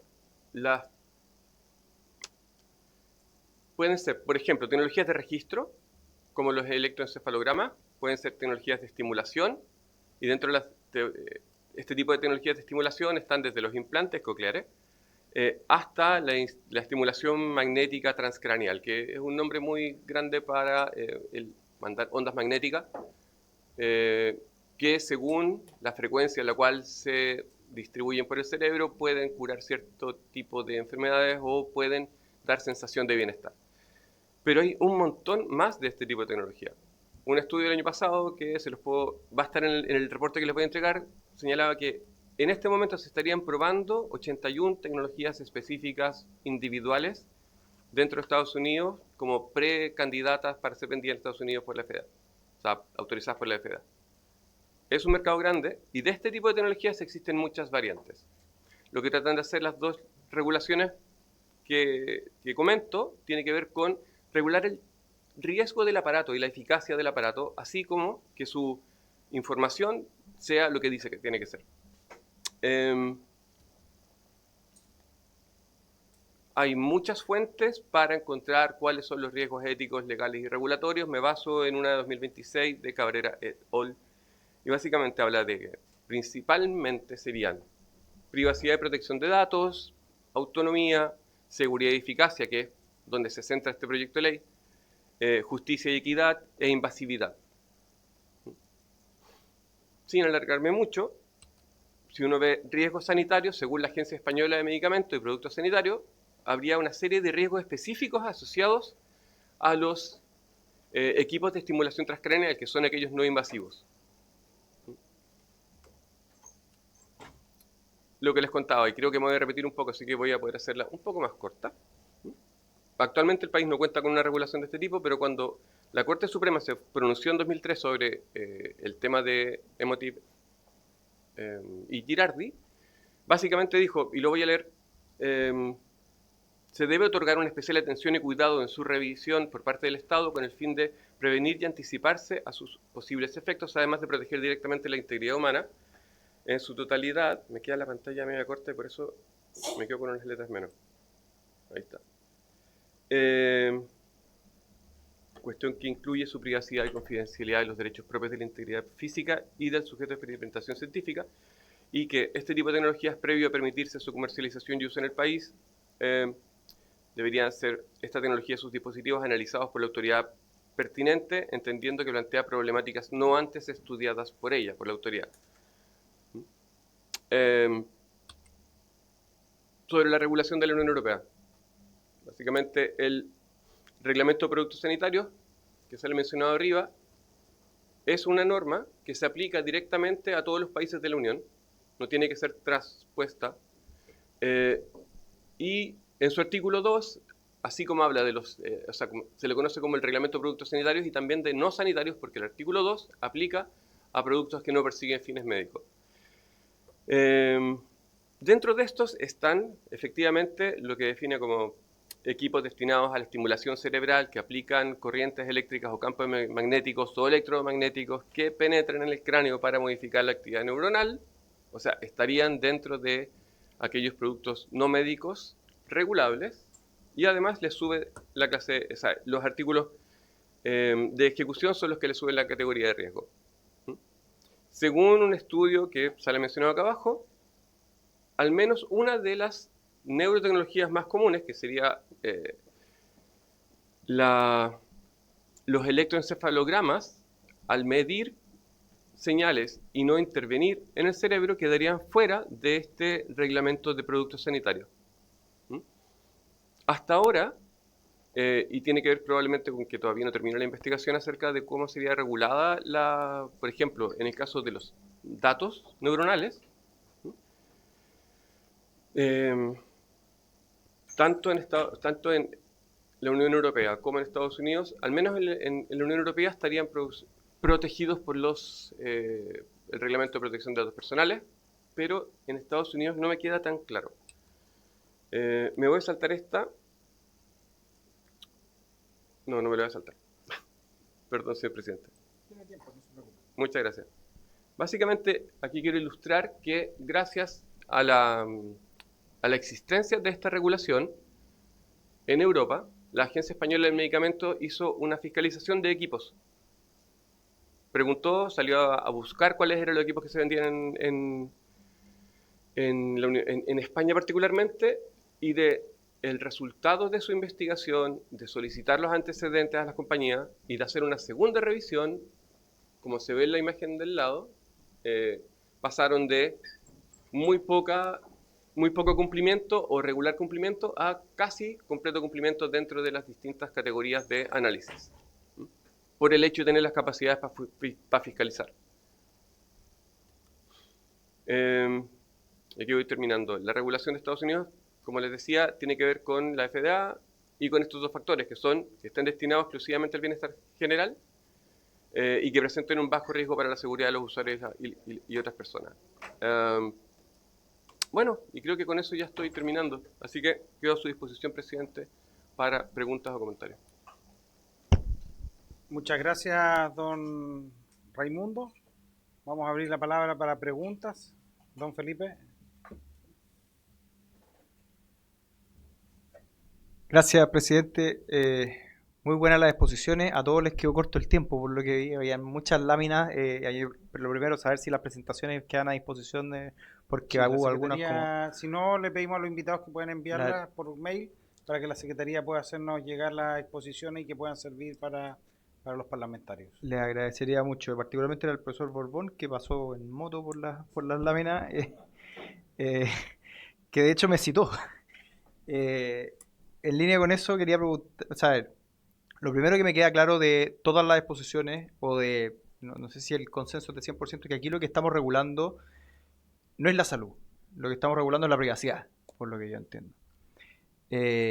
Entonces la autoridad, y la pregunta que cae de cajón es, bueno, ¿cuál es la autoridad llamada a pronunciarse respecto de temas de privacidad? Y algo decía la profesora Azuara, se pronuncia su nombre, Cecilia.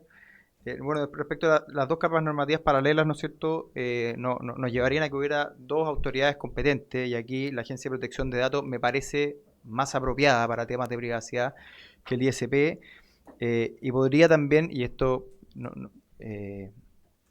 y generarse, y esta está la pregunta, finalmente el meollo de la pregunta es, bueno, ¿dónde está la frontera? En caso de que generáramos esta institucionalidad paralela, ¿cómo se resuelve este conflicto? Porque finalmente la autoridad sanitaria tendría que definirlo como un tema médico, y la Agencia de Protección de Datos por su lado como un tema de privacidad. Ahora, se produciría también un riesgo de, creo yo, de pasar por sobre el mandato legal del ISP en el caso de que se apropiara de estos temas, en el entendido de que, hablando de cosas de privacidad, estaríamos frente a una autoridad sanitaria que estaría tomando, esto es lo que yo dije en la primera sesión, que estaría tomando definiciones de carácter relativamente jurisdiccional. Me recuerda a la pandemia, cuando la autoridad sanitaria empezaba a definir cuáles son los trabajos esenciales, por ejemplo. Eso a mí me parece sumamente delicado, porque finalmente esa no es una decisión sanitaria, esa es una decisión política o jurisdiccional. En el caso de la Agencia de Protección de Datos, me parece, y esta es la regulación que al parecer se ha ido imponiendo en el mundo, en California concretamente, que creo que son los que tienen la regulación más sofisticada en esto, que en el fondo los neurodatos los pasaron a considerar información personal sensible, y que pareciera ser, ¿no es cierto?, la ruta normativa más apropiada para este tema. Pero mi pregunta en concreto sería si es que lográramos, en el fondo, ¿cuál es el riesgo de esta duplicidad normativa si es que pudiéramos profundizar en la coexistencia, ¿no es cierto?, de una autoridad sanitaria empoderada para rechazar estos dispositivos con una agencia de protección de datos hoy día que en el fondo estaría siendo bypaseada, llamémoslo así, en lo que es su propia jurisdicción, que son los temas de privacidad propiamente tales. Pero voy a hacer la pregunta, tenía dos preguntas. Esta primera era para el profesor, ya no me acuerdo cómo se llama usted, Lazo, ¿sí? No, perdón, Oscar Lazo. Y la segunda, que era para el profesor Borbón, que hablaba de los riesgos de la neurotecnología, y esto es lo que hablamos en la sesión anterior. ¿Los riesgos de la neurotecnología están siendo efectivamente exagerados? Lo pregunto de frentón, porque harto se habló de esto, ¿no es cierto?, si te van a robar los pensamientos. ¿Eso es algo viable hoy por la exposición de don Raimundo Roberts? Por lo que entendí al final, esto no está arriba de la mesa hoy. O sea, son temas de motricidad, ¿no es cierto?, son temas de señales bien específicas. Y lo dejo hasta ahí, quiero dejarla abierta. ¿Están exagerados los riesgos? Esa es la segunda pregunta. La normativa primero, quizás. Gracias. Diputado Celis. Vamos a hacer una ronda y después vamos, diputado Celis, diputado Montalva y la diputada Gael. Ahí sí. Tiene que apretar el botón. Sí, para que te pare esta cuestión. Ahí. El del micrófono tiene que apretarlo porque así se va registrando. Sí. Ahí está el. Oiga, está destruyendo, diputado Celis, sí. el inmobiliario. No, ahí está, estamos mejorando. Es que después de escuchar esta provisión, presidente. Gracias, presidente. A ver, por su intermedio a los invitados. El señor Bertoni habló de inflación del derecho. El proyecto no es necesario, las sanciones penales que estaban mal especificadas, pero me llamó la atención para la inflación de derecho. Perdón, el señor Don Oscar. Eduardo Bertoni, Eduardo. inflación de derecho. Don Diego Borbón, no es oponerse, es mejorar la regulación. Habló que era mera retórica, de simbolismo. Después la señora Cecilia Suara, ya está regulado la integridad mental de nuestra Constitución, habló sobre los datos personales, habló sobre la ausencia basada en riesgo, responsabilidad objetiva, que te hemos hablado acá. Don Oscar, que pareciera una mera articulación de otros cuerpos. El señor Cerda, el proyecto no es el más apropiado. Al de la biblioteca, don Raimundo, voy a dejar aparte porque... Entonces la pregunta es la siguiente y ojalá que me lo pudieran contestar con la mayor transparencia, porque yo sé que puede ser un poco fuerte esta pregunta. Pero un proyecto de ley como este, que tuvo creo que unanimidad en el Senado, ¿a quién podría favorecer un proyecto de ley como este? ¿A un estudio jurídico de abogado? ¿A una ONG? ¿A una fundación? Porque de verdad, de los 5 primeros expositores, yo no rescato nada bueno, salvo la ley sobre protección de datos que tenemos actualmente y que hay que esperar el reglamento. Pero viendo cómo está redactado, les pregunto, ojalá me lo pueda contestar con toda sinceridad, ¿a quién podría favorecer un proyecto de ley como este? ¿A un estudio jurídico especializado en esto, frente a una responsabilidad objetiva? ¿A una fundación? ¿A una ONG? ¿A un organismo internacional? No sé, me gustaría, por favor, si cada uno de ellos me pudiera contestar eso, y exceptúo esto al representante de la biblioteca por razones obvias. Gracias, presidente.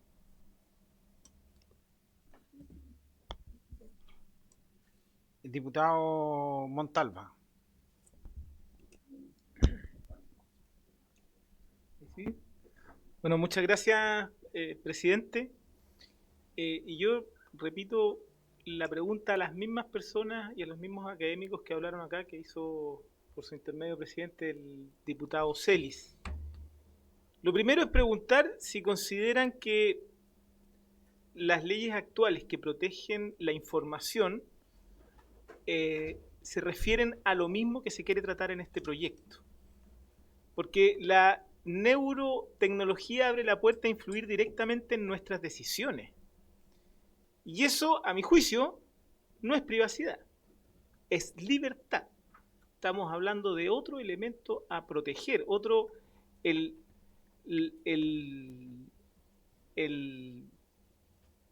lo que se intenta proteger ahí es muy distinto a un dato, no es lo mismo un correo, la información de un correo, de lo que pensamos, de nuestro proceso cognitivo, de la actividad cerebral, estados emocionales, interacción, atención, patrones cognitivos en general.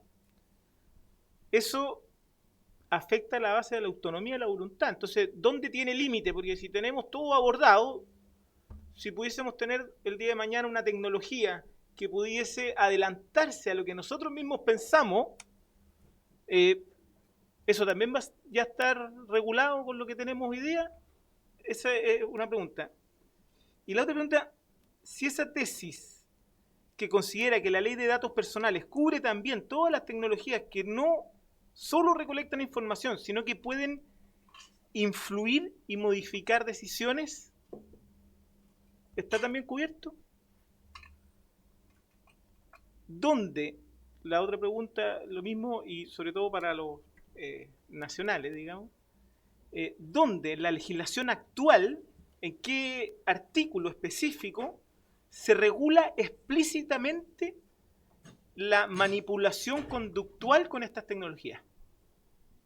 Claro, porque manipular coercitivamente, manipular por medio fraudulento, está todo considerado, pero cuando una persona que tuvo el consentimiento, quizás no informado absolutamente, porque una persona común quizás no tiene idea de cómo influye en su proceso cognitivo estas tecnologías, y tuvo consentimiento, no reforzado como el de salud, que ya lo hablamos, y entiendo que por su intermedio, presidente, el diputado Ross lo habló claramente, que no era esto en lo médico, sino que era en otros usos, porque ahí hay un consentimiento reforzado. Pero en este caso, cuando es por uso comercial, por ejemplo, basta el hecho de que la persona haya consentido sin tener absoluta certeza de lo que eso iba a generar en sí mismo, y generando cómo, en qué artículo hoy día se regula aquello.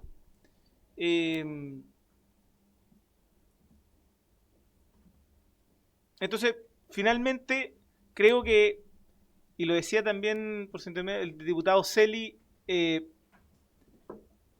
acá esto se vio en el Senado, se vio en varias otras instancias, y creo que acá no lo vamos a resolver si malentendemos el tema. Si creemos que esto es un tema de información, esto obviamente no tenemos nada que hacer con este proyecto. Este es un tema mucho más complejo que eso, y creo también que esto ni siquiera, cuando hablamos de la Declaración de Derechos Humanos, el Pacto de San José, Costa Rica, estas tecnologías ni siquiera existía la posibilidad de esto. Y justamente ese es el desafío del legislador, hacerse cargo de la nueva realidad.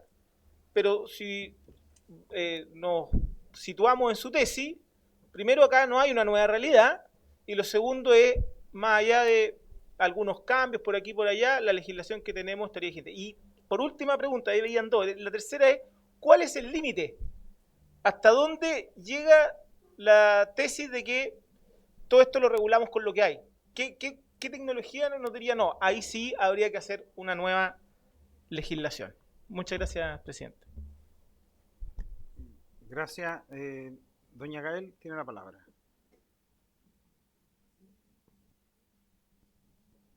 Presidente, gracias. Bueno, saludar lógicamente a los expositores, agradecer también sus presentaciones. Presidente, yo de lo que saco también de conclusión, y que me gustaría tener el detalle de cada una de las propuestas que se han hecho por parte de los expositores, porque hay varios que han realizado algunas propuestas para que podamos mejorar el proyecto de ley. Algunas de ellas también basadas en el tema del riesgo, que es además concordante con lo que legislamos en el proyecto de ley de inteligencia artificial.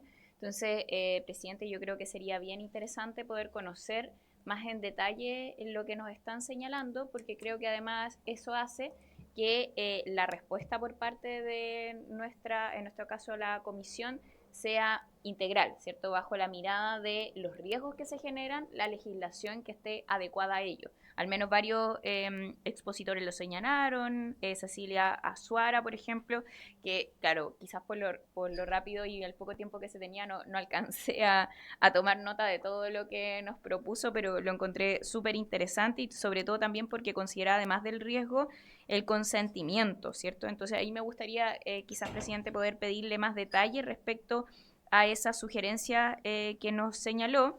Y por otro lado, también considero súper relevante la exposición de la Biblioteca del Congreso mediante su representante, ¿cierto?, el señor Raimundo, porque efectivamente si tenemos además proyectos de ley que se están tramitando en paralelo, uno de ellos en el Senado, otro acá, es bueno que tengamos coherencia legislativa, presidente. Yo eso sí me parece atingente.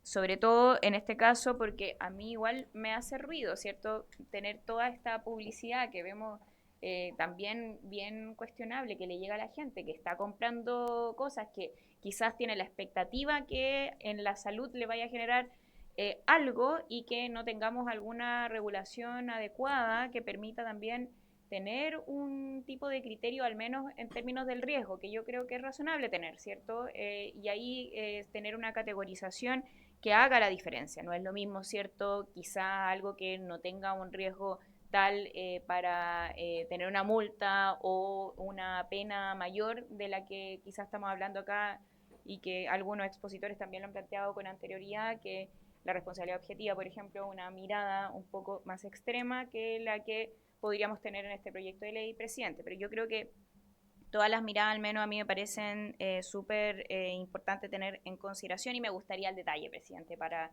cosa que en la discusión en particular podamos tenerlo a la vista y poder también indicar el proyecto en lo que corresponda. Gracias, diputado Neira, tiene la palabra.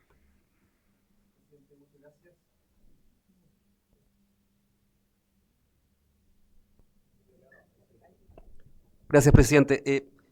Querría solicitar, presidente, poder prorrogar 10, 15 minutos la comisión para que alcancemos todo, y también que puedan enviar, sugerir que envíen las respuestas por escrito también. Sí, reglamentariamente no podemos, porque no podemos extendernos más allá del tiempo de la sala. La sala viene después. Entonces, si tuviésemos no hay problema, pero como Perfecto. tenemos sala en 10 minutos, nosotros reglamentariamente no podemos sesionar más allá de eso, pero si no alcanzamos tendremos que pedirle a los invitados que nos puedan responder por escrito las preguntas y dar sus consideraciones. Pero tiene la palabra el diputado Neira. Presidente, muchas gracias. Yo, bueno, he entendido de que regulación sanitaria al respecto ya existe. Respecto a la privacidad hay una ley de protección de datos que entiendo que falta lo que regula esta ley finalmente. Ahora lo que yo he podido entender también es que lo que se intenta legislar es sobre lo comercial y también, como decía por su intermedio el diputado Montalva, lo comercial y también la manipulación de la voluntad finalmente. Y como estamos abordando este tema que es nuevo, yo sugiero más tiempo para la discusión, y también aprovecho de preguntar al profesor Bertoni, de acuerdo a una de las varias citas que nos comentó, entendí que previo a que exista una definición nacional al respecto, debiera definirse previamente en el marco internacional como una especie de gran acuerdo, previo a avanzar en lo que estamos aquí en nuestro país, porque si fuera como dice, le agradecería también a él que nos señale cuáles podrían ser las dificultades o perjuicios que se presentarían de no llevarse a cabo el modo que él señala. Eso, muchas gracias. Diputado Charper. Gracias, presidente. Bueno, agradecer a nuestros expositores. Yo creo, presidente, que hay que separar dos cosas. Uno, respecto del texto mismo del proyecto de ley, que, bueno, algo se argumentó la vez pasada, algo se ha argumentado aquí también, jurídicamente, la falta de cumplimiento del principio de tipicidad, la responsabilidad objetiva, el consentimiento, en fin, yo creo que el proyecto en sí, yo creo que tiene algunas deficiencias jurídicas relevantes, pero a mí lo que me parece interesante es la pertinencia o no de la regulación de estos temas. Y a mí me parece que hay que separar dos cosas. Uno, la protección de los llamados neurodatos personales o neuroderechos, que yo personalmente me encantaría que pudiéramos en algún momento profundizar si la nueva ley de datos personales es suficiente o no. Así jurídicamente hablando. Yo todavía no me formo una convicción con eso, para serle franco, pero creo que ese es el tema. Y lo otro respecto de, como decía por su intermedio el diputado Neira, la posible distorsión, manipulación de la autonomía y la voluntad. Lo que pasa es que concedamos que eso fuera así, que además es un tema no pacífico, todavía no nos hemos puesto de acuerdo si eso es así o no, aquí se ha dicho que no. Pero póngase que eso sea así. La pregunta es, ¿cómo lo resuelve usted? ¿Le advierte al usuario esa posibilidad al punto de que él tome su propio riesgo, o más bien usted le achaca una prohibición al prestador? Que son dos soluciones totalmente distintas. Por eso me llama la atención, porque por su intermedio el autor de este proyecto, en lo que respecta a los alimentos, lo resolvió por la segunda forma, a través de los sellos. Es decir, endosarle al consumidor la preocupación de si quería o no quería comer caluga, dulce, galleta y todas las anteriores. Entonces, en este proyecto como que la lógica se invierte, ¿no? En vez de adjudicarle la responsabilidad al usuario de su eventual riesgo de ser manipulado neuronalmente, más bien le establece una responsabilidad objetiva al proveedor. Yo sí le confieso, y aquí termino, que respecto a los menores de edad la cosa cambia en mi caso. Yo estoy muy preocupado, y creo que el challenge además que hemos conocido los últimos días respecto de la violencia en los colegios nos vuelve a traer esta conversación a colación, de cuánto nuestros menores de edad son manipulables por el algoritmo de las plataformas es algo que nos tenemos que hacer cargo. Y yo la verdad que a estas alturas no le estoy comprando mucho esta tesis de distinguir entre un medio de comunicación y una plataforma, al punto de que la plataforma no tiene ningún tipo de responsabilidad de los contenidos que ahí se transmiten. Yo tengo la sensación de que, por ejemplo, si menores de edad están expuestos, hay un experimento bien interesante que se hizo en Estados Unidos respecto a la exposición de menores de edad a videos que favorecían la anorexia y la bulimia. Y muchas niñas menores de edad, niñas lamentablemente, porque ese fue el resultado del estudio, no porque haya algún sesgo de ningún tipo, expuestos a este material, desafortunadamente tuvieron más propensión a ese tipo de práctica. Cuando llega el momento de cuestionar a la plataforma dice, perdone, yo no tengo ninguna responsabilidad de que se publique lo que se publique. Yo hasta ahí llego, fíjese. O sea, ahí me parece a mí que yo no sé cuánto podemos atribuirle una manipulación neuronal de esa niñita que desafortunadamente, lo digo como padre de una niñita además, termina lamentablemente tensionada en esa dirección. Pero la irresponsabilidad absoluta de las plataformas sobre los contenidos, ahora, no sé si tiene que ver con los neuroderechos, más bien yo creo que tiene que ver con la responsabilidad que le asiste a alguien que pone a disposición del público un determinado contenido. Así que yo en principio creo que por eso distingo el proyecto en sí, que me parece jurídicamente muy malo, de la pertinencia de hacerse cargo de ciertos fenómenos como que este proyecto trae a colación. Gracias, diputado Charpen. Tenemos 20 minutos para que puedan responderlos. Les vamos a dar 15 porque al final tenemos que nosotros ponernos de acuerdo. Así que a cada expositor que quiera hacer uso de la palabra le vamos a dar 3 minutos para que pueda referirse brevemente a lo que han manifestado los parlamentarios. El que quiera partir... Sí. Asignado. Es súper difícil responder a 7 preguntas de un calado súper profundo. Así que discúlpenme si voy a generalizar al respecto. A la pregunta del diputado Felipe Ros, uno de los desafíos de la nueva ley de datos personales es que tiene que convivir con marcos jurídicos preexistentes. Este no es solamente un problema en relación con el ISP, es un problema en relación con el CERNAC, con el Servicio de Impuesto Interno, con la Dirección del Trabajo. Todas las agencias van a tener algún nivel de conflicto con la protección de datos personales porque la protección de datos personales es un tema transversal. No hay hoy día ningún servicio público ni ninguna empresa que deje de procesar datos personales en su quehacer. Y ahí va a ser, por fortuna, cuando aprobaron la ley, también establecieron unos mecanismos para resolver esas controversias. Y si no se resuelven por el mecanismo que diseñaron ustedes mismos en la ley de protección de datos personales, todavía queda ya no el mecanismo de la Contraloría o de los tribunales de justicia. Esperamos no llegar hasta tal punto. Pero esas tensiones, lamentablemente, van a ser inevitables y son más inevitables en nuestro caso, porque a diferencia de otros países que disponen de legislación de esta materia desde hace 4 o 5 décadas, nosotros recién ahora nos ponemos los pantalones largos. Otros países ya resolvieron esas tensiones hace 5, 6, 3, 4 décadas atrás. Nosotros recién las vamos a enfrentar a partir de diciembre de este año. Tengo la percepción de que efectivamente este no es solamente un tema de protección de datos personales. Okay. Lo de datos personales sí, se puede resolver con la ley adoptada por ustedes en diciembre antepasado.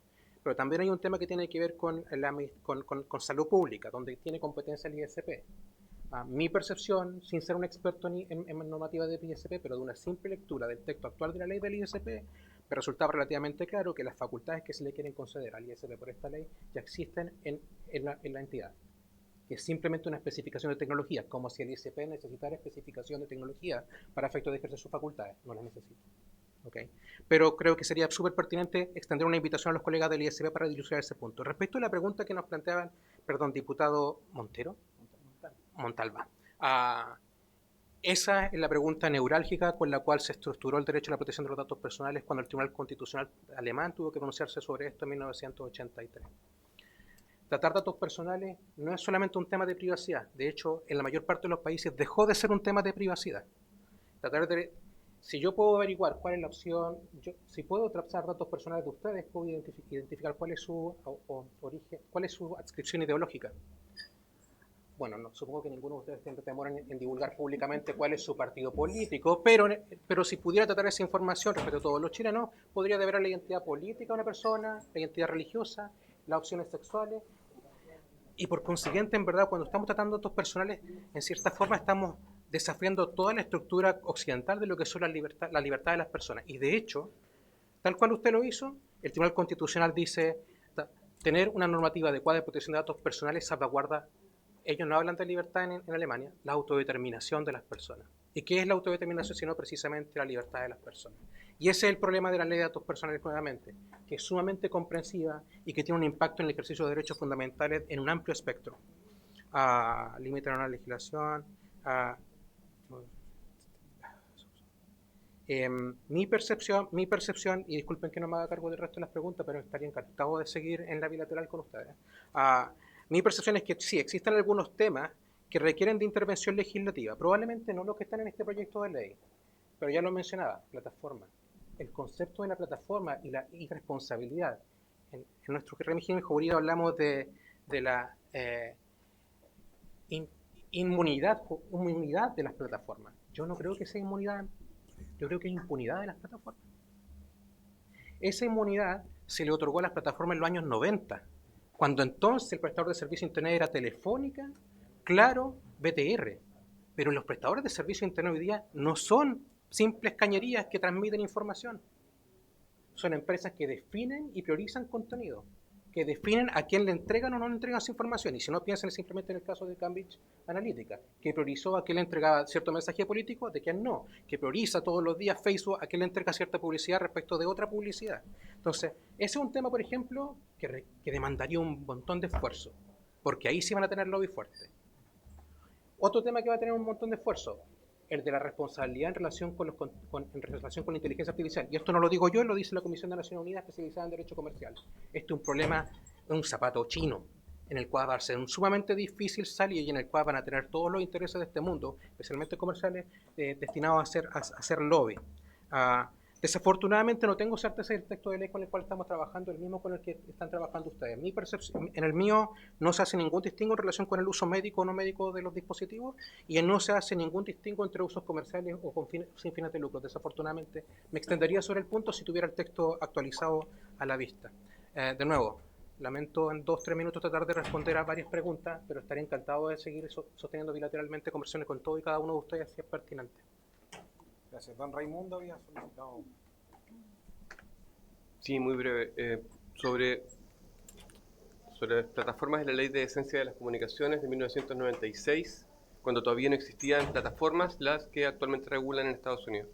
Y en esa misma línea, existe una asociación que se llama Global Online Safety Regulators Network, que es un grupo de reguladores de distintos países que están haciendo intercambio de información, benchmarking, de cómo hacer una nueva regulación de plataformas basadas en la seguridad online. Eso por un lado, y frente al punto de si existen iniciativas acerca de iniciativas internacionales para entender la ética de las neurotecnologías.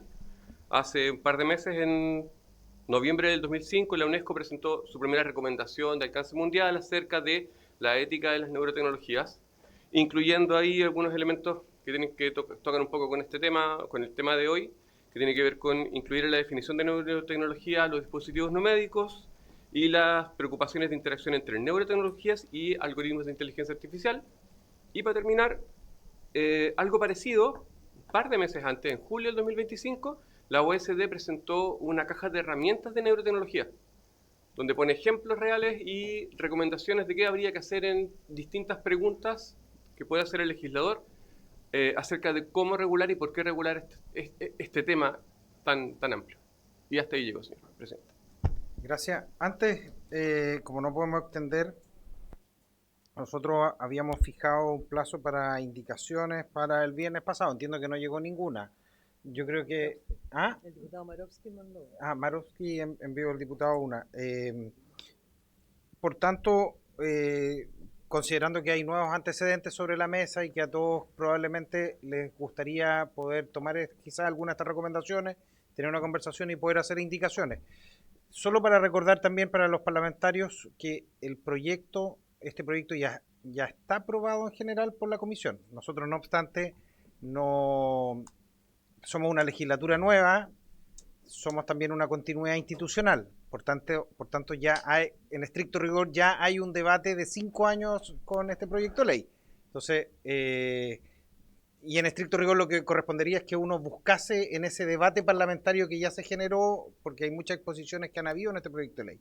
Pero no obstante eso, a petición de los propios parlamentarios abrimos un debate porque es bueno el poder siempre tener una información más, pudiésemos llamarlo, más fresca respecto al tema. Yo lo que sugiero es que volvamos a abrir un plazo de indicación nuevamente y lo dejemos con tiempo, porque la próxima semana tenemos semana distrital, que pudiésemos dejar las indicaciones hasta el día, bueno, el viernes 1 de mayo, podría ser hasta el jueves 30 de abril, para que pudiésemos ya votar el día lunes las indicaciones en particular, lo que tiene. ¿A mediodía del jueves? Mediodía del jueves, ¿estamos de acuerdo? Ok, quedamos en eso entonces. Y lamentablemente nos queda un solo minuto, así que le vamos a dar a algunos de los invitados. Al resto de los invitados que están telemáticamente les queremos agradecer su presencia. Sin duda alguna es de mucha importancia siempre poder escuchar todas las voces. También al diputado Charpen, que fue el que hizo las gestiones también para que sus invitados pudiesen venir. Y evidentemente le damos la palabra para que... Tenemos un minuto porque tenemos que cerrar, pero el resto que quieran hacer todos sus aportes respecto al proyecto. Fundamentalmente los aportes, lo que les pediríamos a aquellos que quieran hacerlo, es respecto de cómo indicar este proyecto para mejorarlo, porque el proyecto está aprobado en general, pero tenemos que entrar a la fase de la discusión en particular. Entonces ahí es donde pudiesen señalarnos qué artículos puntuales del proyecto mejorarían y cómo los mejorarían. Entonces, para responder muy rápido, en menos de un minuto, y perdonen la brutalidad que puede sonar por la velocidad, a la pregunta del diputado Ross respecto de si los riesgos están aquí, yo diría que no sobre la base de manipulaciones directas del sistema nervioso, sin embargo, sí probablemente a través de algoritmos y vigilancia que pueden tener acceso a el mundo de estos individuos. Respecto de a quién favorece este proyecto, y no quiero dejar de contestar esa pregunta del diputado Celis, yo diría que, y lo voy a hacer con la ingenuidad del ciudadano, a quien quiera establecer un punto de identidad política y atribuirse la victoria de haber sido el primer país del mundo que legisla en esta materia. Y segundo, a la agenda del profesor Yuste, que utiliza el ejemplo chileno cada vez que avanza su tesis de los neuroderechos. Y finalmente, respecto de si la pregunta del diputado Montalva es muy pertinente respecto de la manipulación y la importancia de la manipulación. Yo creo que si bien hay principios generales que permiten protegernos respecto de la manipulación de la identidad, de la autonomía, es posible que, como decía Alberto también, la especificidad de la manipulación no esté cubierta, y lo que yo quiero decir es que no queda restringida la manipulación del sistema nervioso, y hay numerosas plataformas y dispositivos que hoy día permiten manipular la voluntad y la conducta de manera más peligrosa que lo que está prevista en este proyecto. Muchas gracias. Queremos agradecerle a todos los invitados por su tremendo aporte a la comisión. Sin duda alguna Sí, vamos a pedirle que todas las exposiciones, por favor, la Secretaría las pueda recabar y hacerlas llegar a todos los parlamentarios. Sí, y aquellos que quieran, como bien decíamos, responder los cuestionamientos o las preguntas que hicieron los parlamentarios, y también hacer las sugerencias que consideren oportunas para la discusión en particular que comenzaremos de vuelta la semana distrital. Y habiéndose cumplido el objeto de la sesión, se levanta.